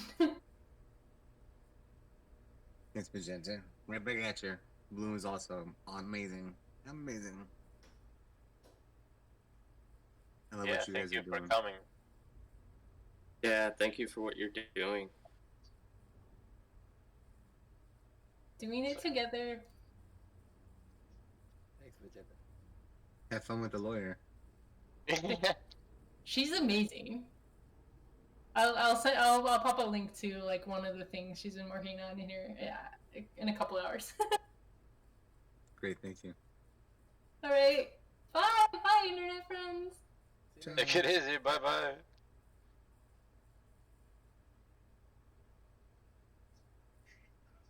I don't know what happened. Last night I went to bed and I slept. What? Like in the bed? In the bed all night. I just woke up. That's weird. I woke up in the middle of the night hearing Miss Ants cackling. And I was like, shut up, Miss Ants. And I just, like, slammed my laptop shut. And then when I got up in the morning, I heard, who was here with me, Manu? He was like, wow, Bagsy, you're still here. I was like, what? I am? The funny thing is you kept like coming back and leaving. Yeah. You were like rolling on your computer to like join the chat with us. Yeah. It was so like coincidental too. I like be talking about you and then you join. Oh, weird. It's Yeah. always like you come and check on us every 30 minutes. And then you'd leave a little bit. You'd leave after a little bit. I was like, huh. And he must have rolled off his mouth. Oh yeah, it's possible the mouse was on the bed. The computer wasn't though. It was on like end table beside the bed, and so like I was a little bit away from it, but I use an adapter, and then the mouse cord is pretty long, so it reaches quite some distance. I've got a MacBook Air, so it's just got USB-C outputs or inputs, I guess. Yeah. But yeah, no, like Shell was closed. I don't know what time it was when I heard Miss Ants, but like last thing I remember was about 1 a.m. Whatever time Chair and I played chess. Yeah. Whenever you heard Chair being like, "What the fuck?" He was mad about how the game went.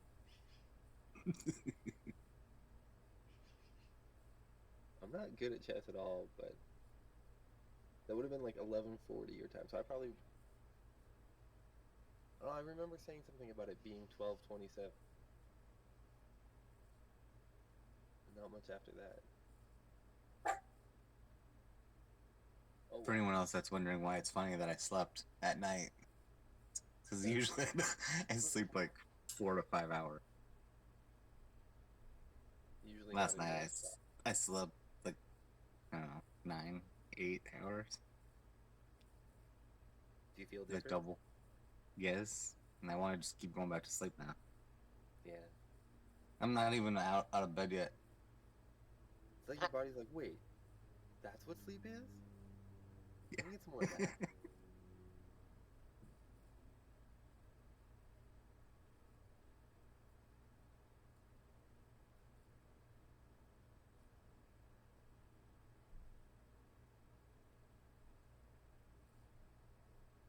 So sorry I missed the morning calls.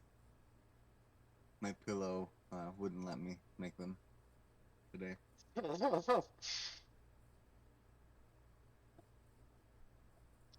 Hello.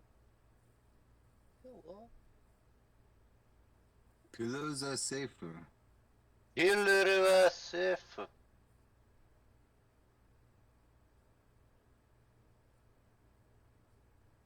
It's great to see the Spanish crowd.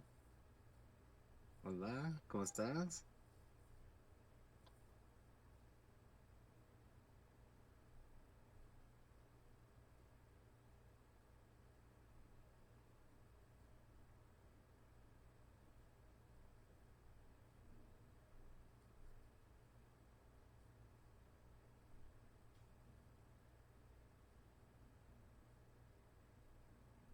So do we have Magenta today for the community call, or was that spillover from after?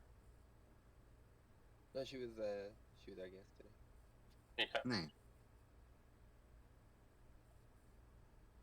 Yeah, it's been a while since I got to see her. I miss hanging out with Bloom. The Bloom meetings were so awesome. They were.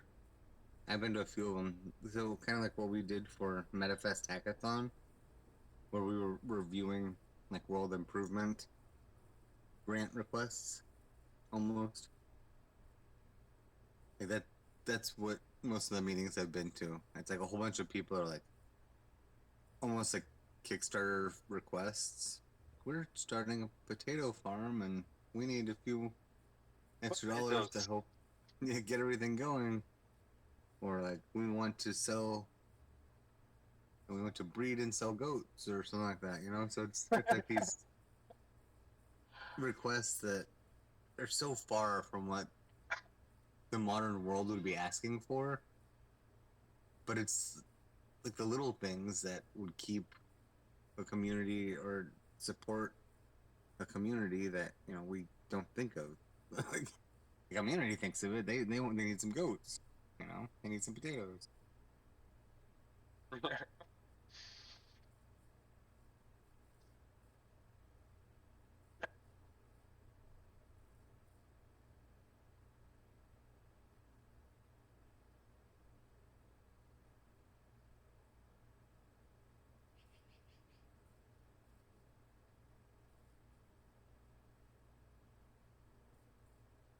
By the way, who is Big Happy Trees?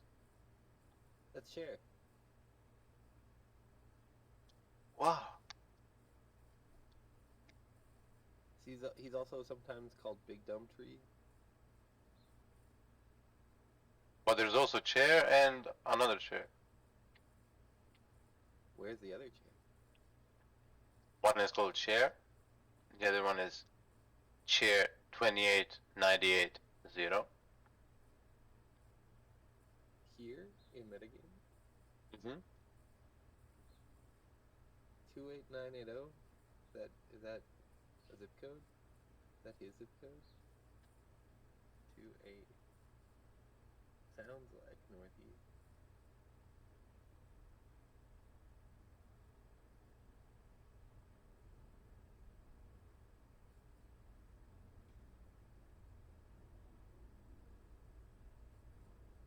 We need to see it to merge his account It could be. before the Minturu.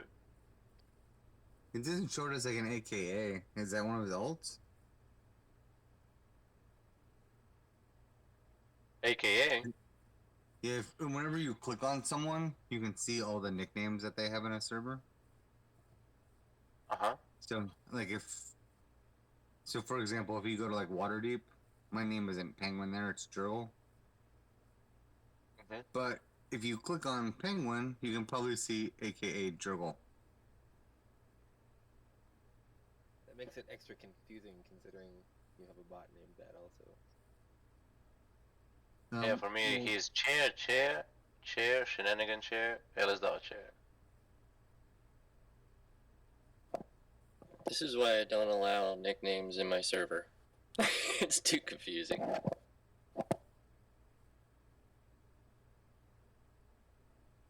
Yeah, it was funny. The first thing I did when I joined the decentralized information agency was I changed my nickname to be Agent PNG. And I told everyone the names had been changed to protect the innocent. And then everyone started calling themselves like funny agent names. So now we've got an entire server where no one has their real name. They're all like different funny agent names. That's awesome. Pizza Dow requires you to change your name.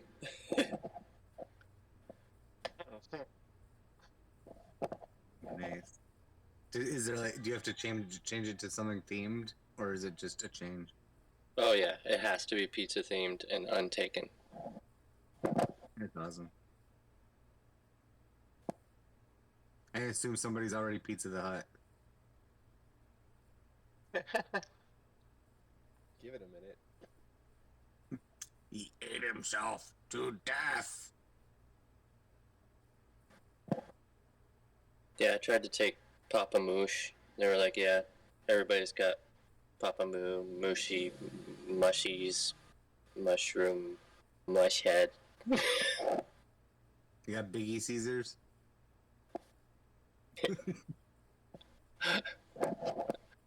Notorious Caesars. It's great. Glorious.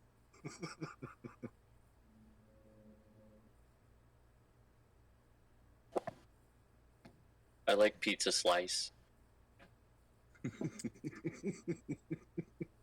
It's like, I like it too.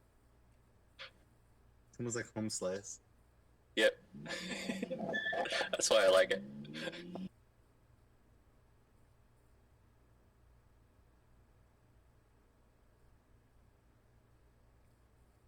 By the way, do we tap MetaDreamer for the calculations, or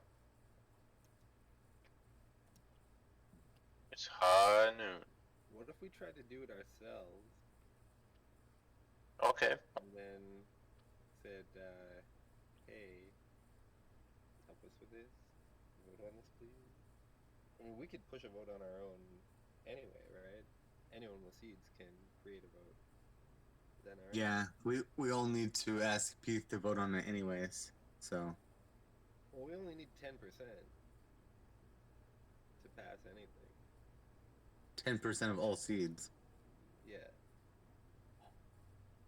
So we need need somebody big, along with, you know, a fair amount of others, or Pete. Isn't it 20? I think quorum's 10%. 10%. And those 10% don't all have to vote yes. It's just you need that many voters. To reach quorum. Yeah, that makes sense. Yeah. And then, I don't know, is it simple majority? Is it 50 pass something? I think so. So we need 5% in favor. 5.1%. And then we need 4.9% who would prefer doesn't to vote no. So that it becomes a yes. Instead of I think no, so it stays a no. so. I think Meta Dreamer had like what 2,000 seeds, and Pete had 5,000 seeds. Yeah, he I was think something like 7%. He didn't have quite enough to push his request for getting paid back that ETH through all by himself. But it was a pretty significant chunk of what was required.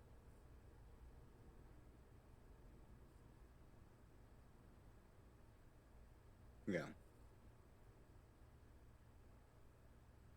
You may be surprised to hear this, but I currently have 0,000 seeds.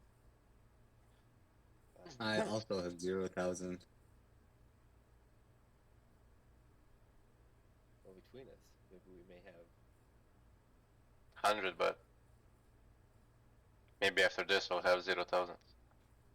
0 point more.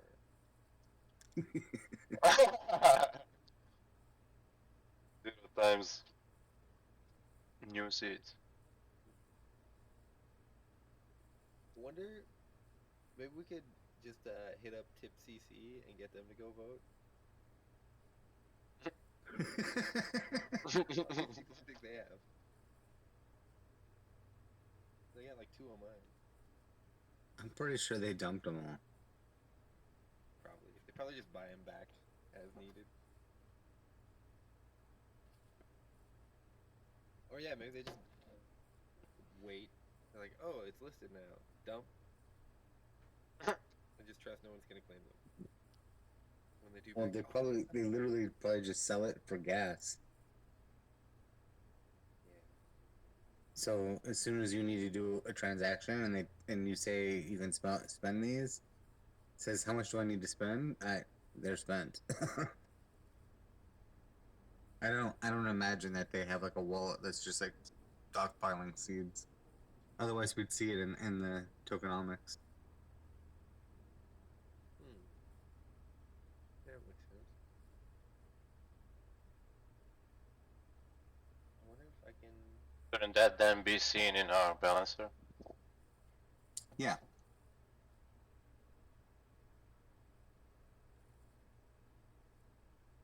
But so they're not maybe.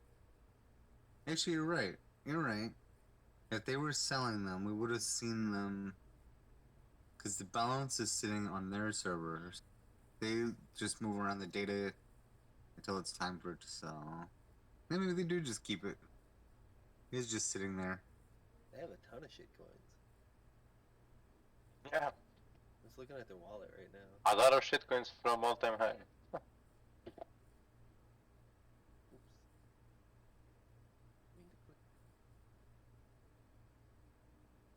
They are pretty hurting though. They've only got 7.5 ETH and $165,000 worth of tokens.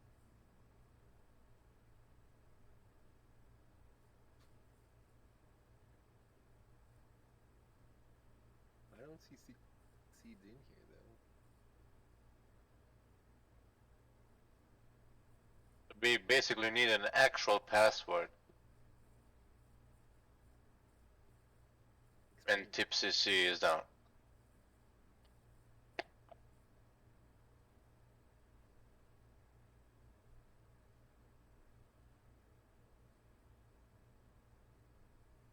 Oh, the poor bastards.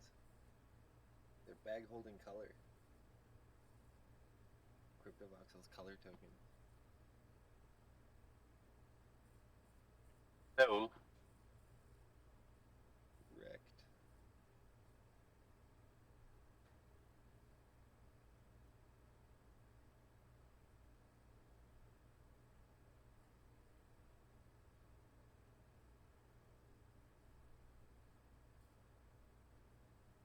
Etherscan list us as seed or metagame seed? Seed, I think. But CoinGecko is metagame.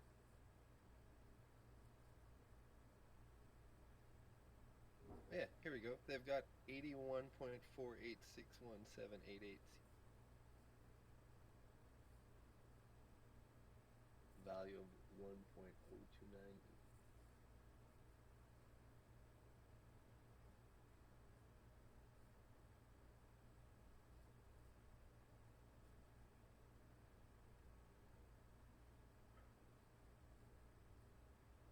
So I guess they can't help us. The minting. Yeah. They also have 0,000. What's that? They also have 0,000. Yeah, exactly.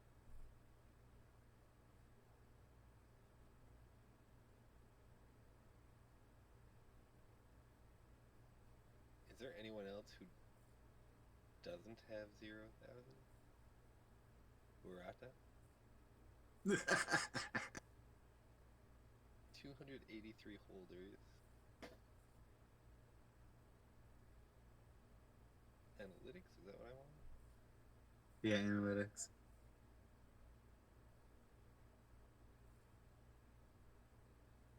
It won't show you. It won't show you the P seeds though if you're just looking at the metagame seeds. But Okay. yeah, Yeah, that I don't makes think we can vote with those either. So The Aragon. that's actually a really good question. Does Aragon take those into account? Yes. So the token supply is the token supply minus the what do you call it? The planted seed? No. No. No. It requires the quorum of all seeds, planted or unplanted. Okay, so that's what I meant. Is like, does it know that these seeds are locked and can't vote? No. But it doesn't care. Suboptimal. It doesn't care actually. Well, because ideally we'd like to see a large proportion of our seeds in the LP. Yeah. We need more tokenomics. Voting becomes less and less plausible, just in a general sense. I mean, if MetaDreamer's number 2 on our token holders list with like around 2,000, last time we minted around 2 seeds, right? Oh. That means that the DAO probably has most of them, right? How many does the DAO have? What's the big holder? Oh, that's Pete, probably. If he's number 2, then number 1's probably Pete? Or is it the DAO? No, I'm kind of lost in here. Where do we see that? I don't. Share your screen, man, and we can help you read it. On it. Otherwise, it's like Braille. Click. I don't know why, but I've got to go entire screen now. Let me do any apps. But here we are. So here's the seed token contract. Transactions, internal transactions.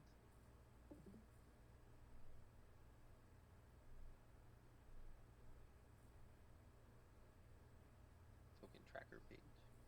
Do you click holders? Oh, there it is, yeah. Because I was on the contract itself and not the token. 11,000. Wow, so Pete's down to 3,900. That's interesting, and this is not resolving as much. Oh, it isn't. This one is. But I know this contract as well, and this one is controlled by Gitcoin Grants Metagame and MetaDreamer.e. Is that doing good? I don't know what it is. Emlipti Paco. Wow. We need detective music. Yeah, we just get this contract to vote, and we're all set. And what's that contract? Yes, what's that contract? It's a pretty active contract. Is it Balancer itself? Yeah. So that's how many Yeah. seeds are planted. And therefore ineligible to vote. Which one? Number. The 36,000 seeds are planted. 36. Yeah.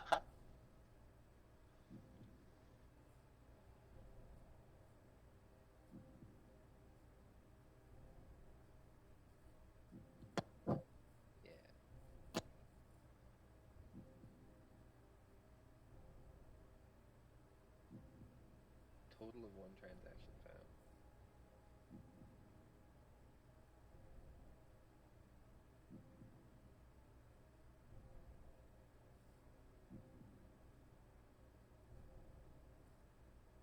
So that plus that.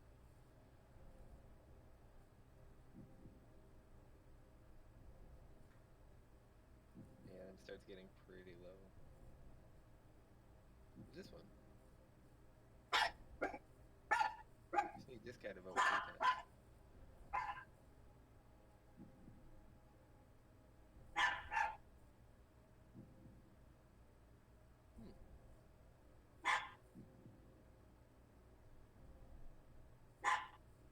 Guess this is a that's wrong.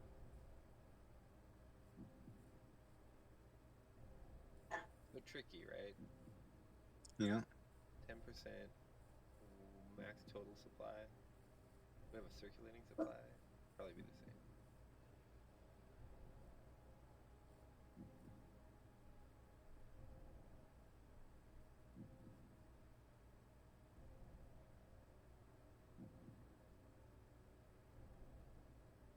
So we need about 3,000 of them. She need about 350. Hey, there I am. Wow, 0.7%. Whoa, you're catching up. Rising through the ranks. Whoa. Sushi swap. What I'm gonna do? What am I gonna do? Max Grok. Who are you? And you? Max Rock, he's a security engineer. I did some security audits with him back in the day. Does it have anything to do with Penguin Swap by any chance? No. Because this is the Penguin Swap contract, and it was not operating on Sushi Swap before. 0x Dad trades seed on Uniswap.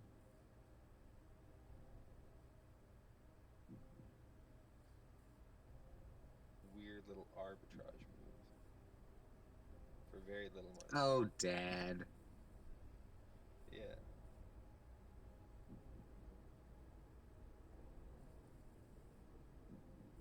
Interesting.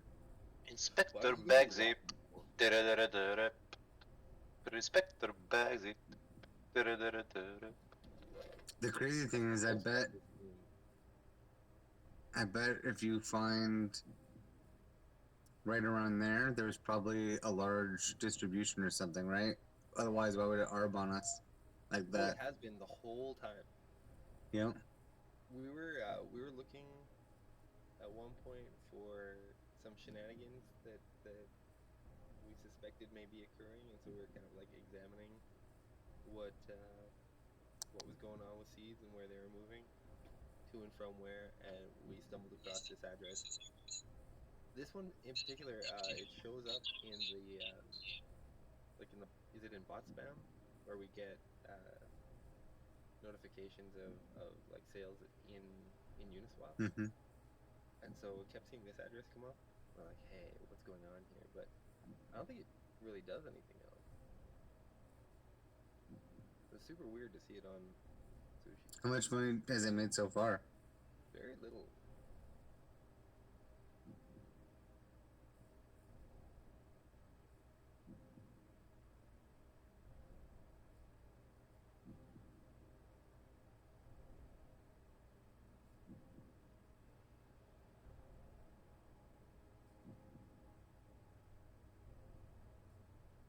Oh, that's a big receipt.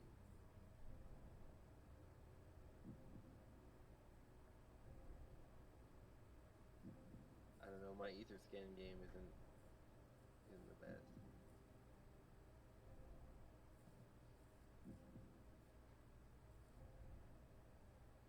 Zero ether.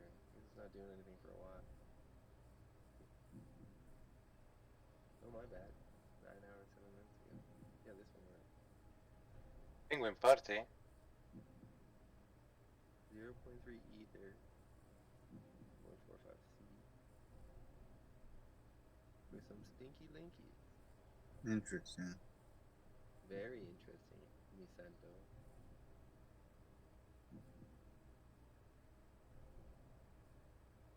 What is this? I'll come back to this. Go into one of those transactions. I want to see how much gas they used.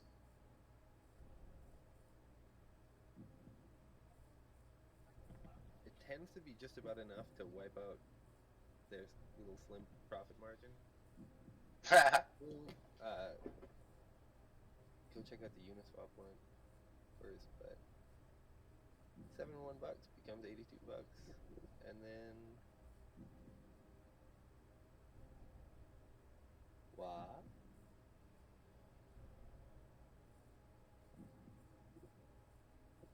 So the 9,206 is the nonce. Yeah, let's do this. Flash swapping. Kind of seems like it. What's Spark Pool? Is this how? Is that the mining? A zero gas price?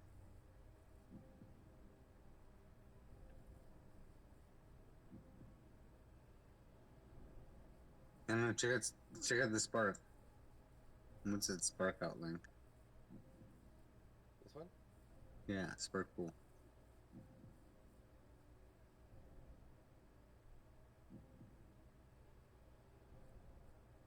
Our pool returns an Asian website. It says ETH pool and login. Well, seems like only one person's ever clicked it. Spark Pool out. 75 ETH, 60 ETH, 50 ETH, 60 ETH.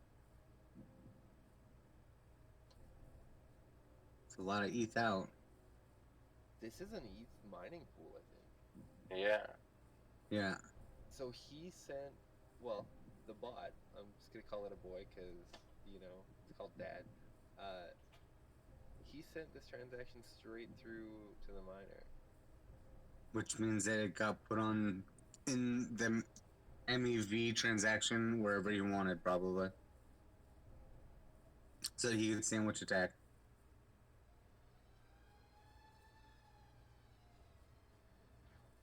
It could be, or it could be just like a sandwich attack, like avoidance strategy, right?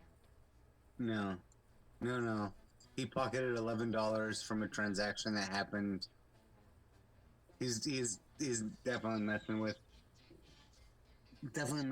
any transactions that we're doing and catching us on both sides of it is my guess. It's possible. But yeah, this is absolutely a contract written by Penguin Swap. Like it, I can't prove that, but I feel strongly because Seed and Penguin Party are the only things that are part of every transaction. So now you found out the next thing that we need to figure out, right? How do we engage with this Spark Pool to figure out how to prevent it?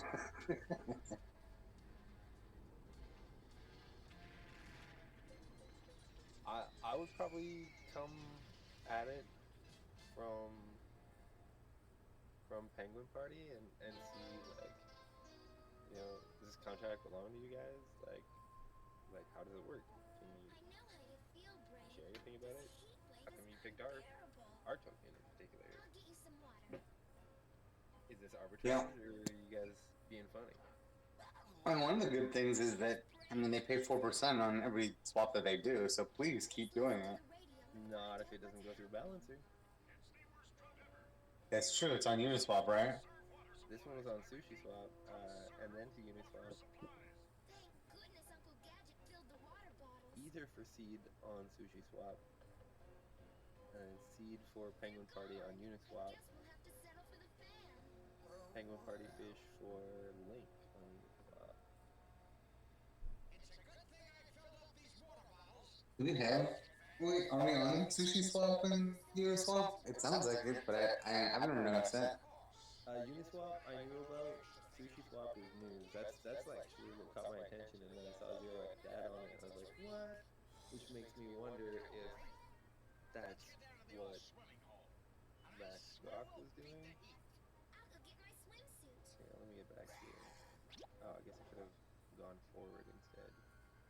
Let me do that.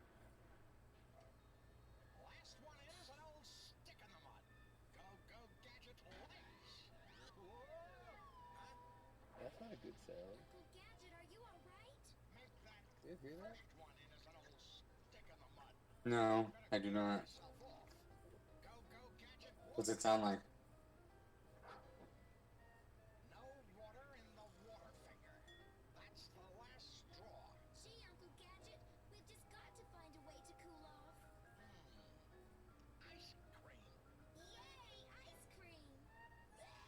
Well, I guess I'd have blown up by now if I was going to. I can hear a plane, I can't see it, but then it's accompanied with this like sound.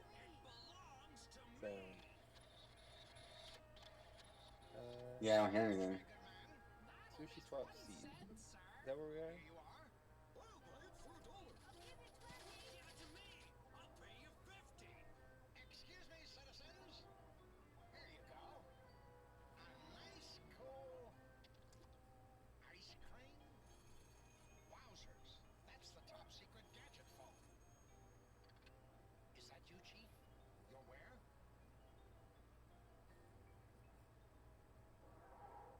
There, that's the one. And I want it not filtered by token.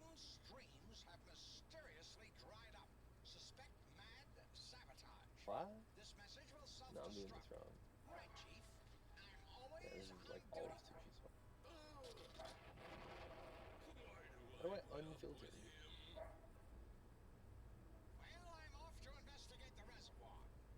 I usually use the address bar to do stuff like that. This is the address I want.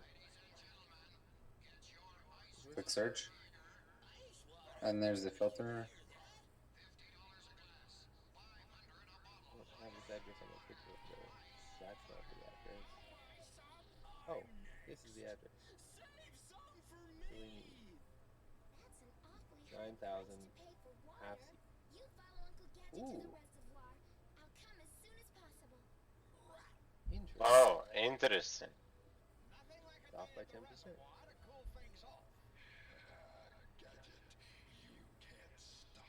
Okay, so very few transactions ever.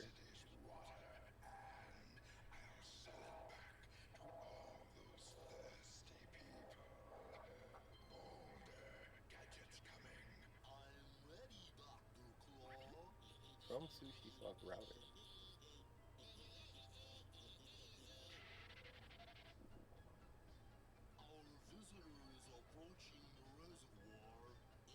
Ah, this address again. 217.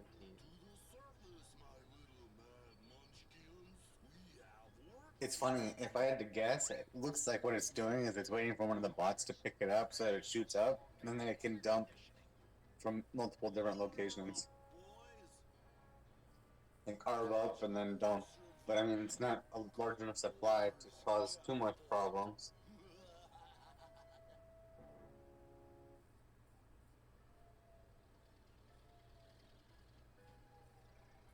I mean, we need it. It's one of the things we need to keep our token price active, so it's not terrible, but Yeah, someone's for making learning $8 on about us, $11 on each trading trade. stuff and like the dangers of that, and I don't agree at all. Like, if I had the funds for this, I would be doing it.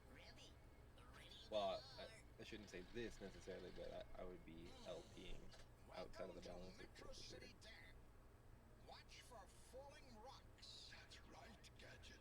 But what's the value of LPing outside of the balancer pool?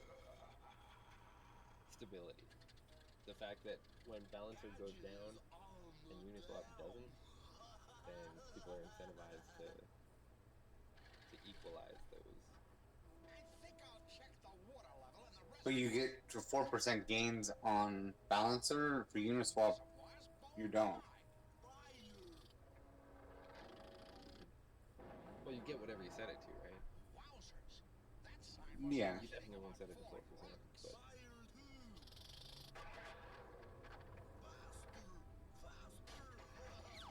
yeah, I just feel like multiple sources of truth on the price kind of can be a stabilizing factor.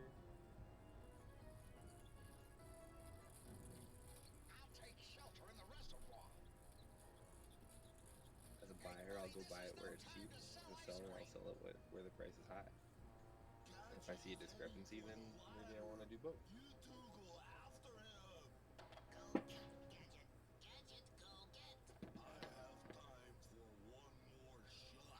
So these are the only two like non-contract. Oh, no, here. The fee.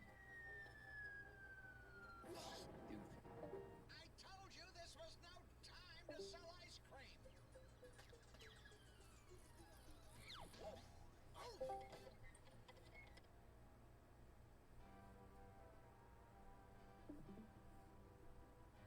Ice water.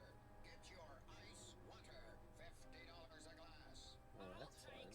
They're doing the Penguin Party dance, but it's not 0x stat this time. Sell water to thirsty people. I'll fix them. You can tell them, Penny. Free water here.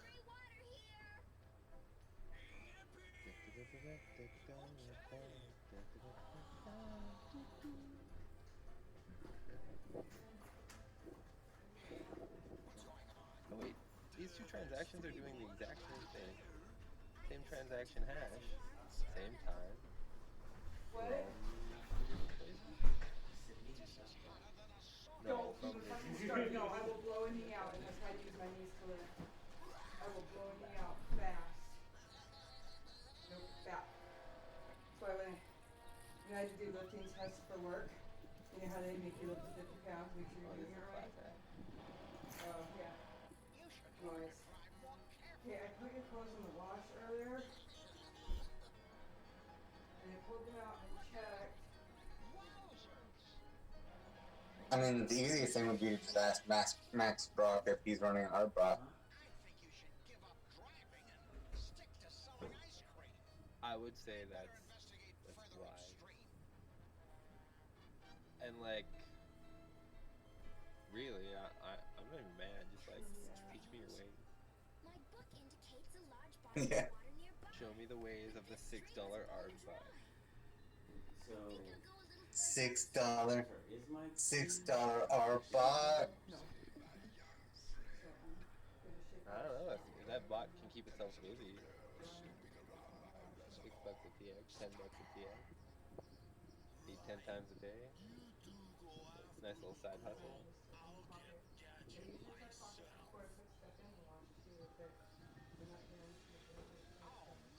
I mean, just think, if you can make $6 off 40% of trades on whatever many tokens you're watching, it's pretty good money. Yeah. Yeah, I mean, like, I've been watching Mim, just like looking for chances to like pay off my debt on the cheap. Cause I think that's gonna come up, like little dips here and there. I got an alert yesterday that it was at like 97.5 or 6. Pretty good price to get a dollar stable for that.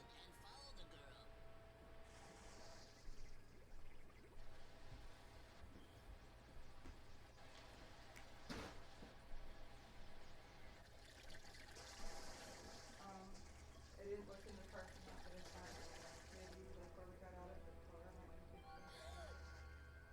maybe you left it in your apartment when you came down. door? What else you up to, Max? Yeah, but maybe you didn't lock the door. How much was this wallet? 28 tokens. I wish somebody would fucking tell me that. I know that your door is going open. You were not home. Why? Door has been open for another day. Why is this going behind the board is really annoying. Yeah, because your door doesn't stay shut, so you think it would have locked it. Is this weird? This is pretty weird, right? I think so. Do this? We got the cigarettes before I dropped you off. When we dropped them in the store, so that wasn't there. Chicken.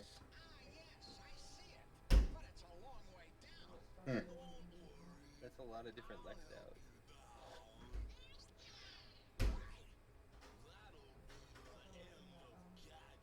Yeah, I wonder if that's one of Ross's test addresses.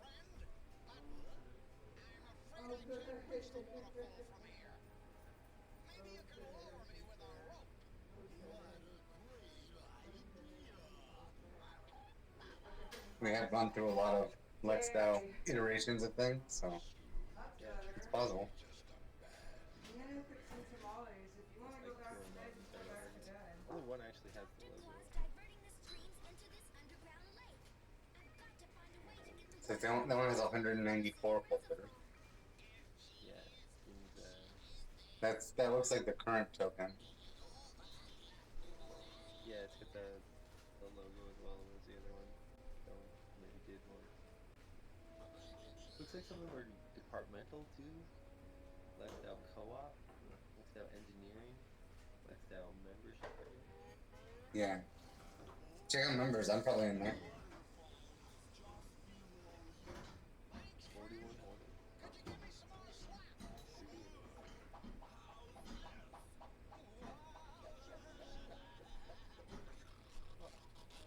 Holders.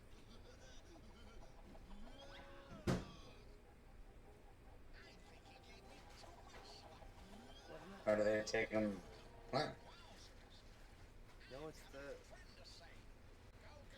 like you can see it's there, right? It's just not gold. What about transfers?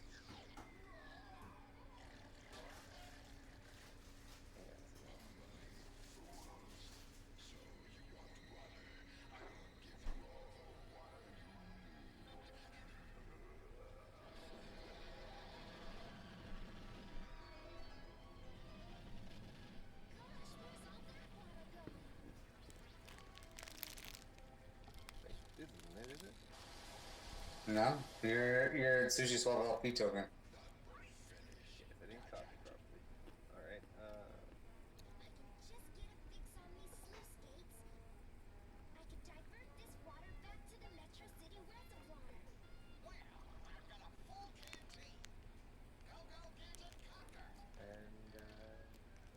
right. Token.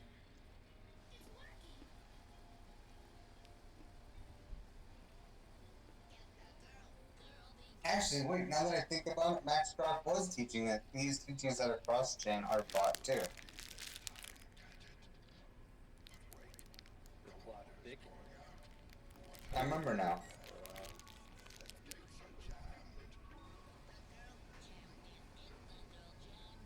I've been hoping to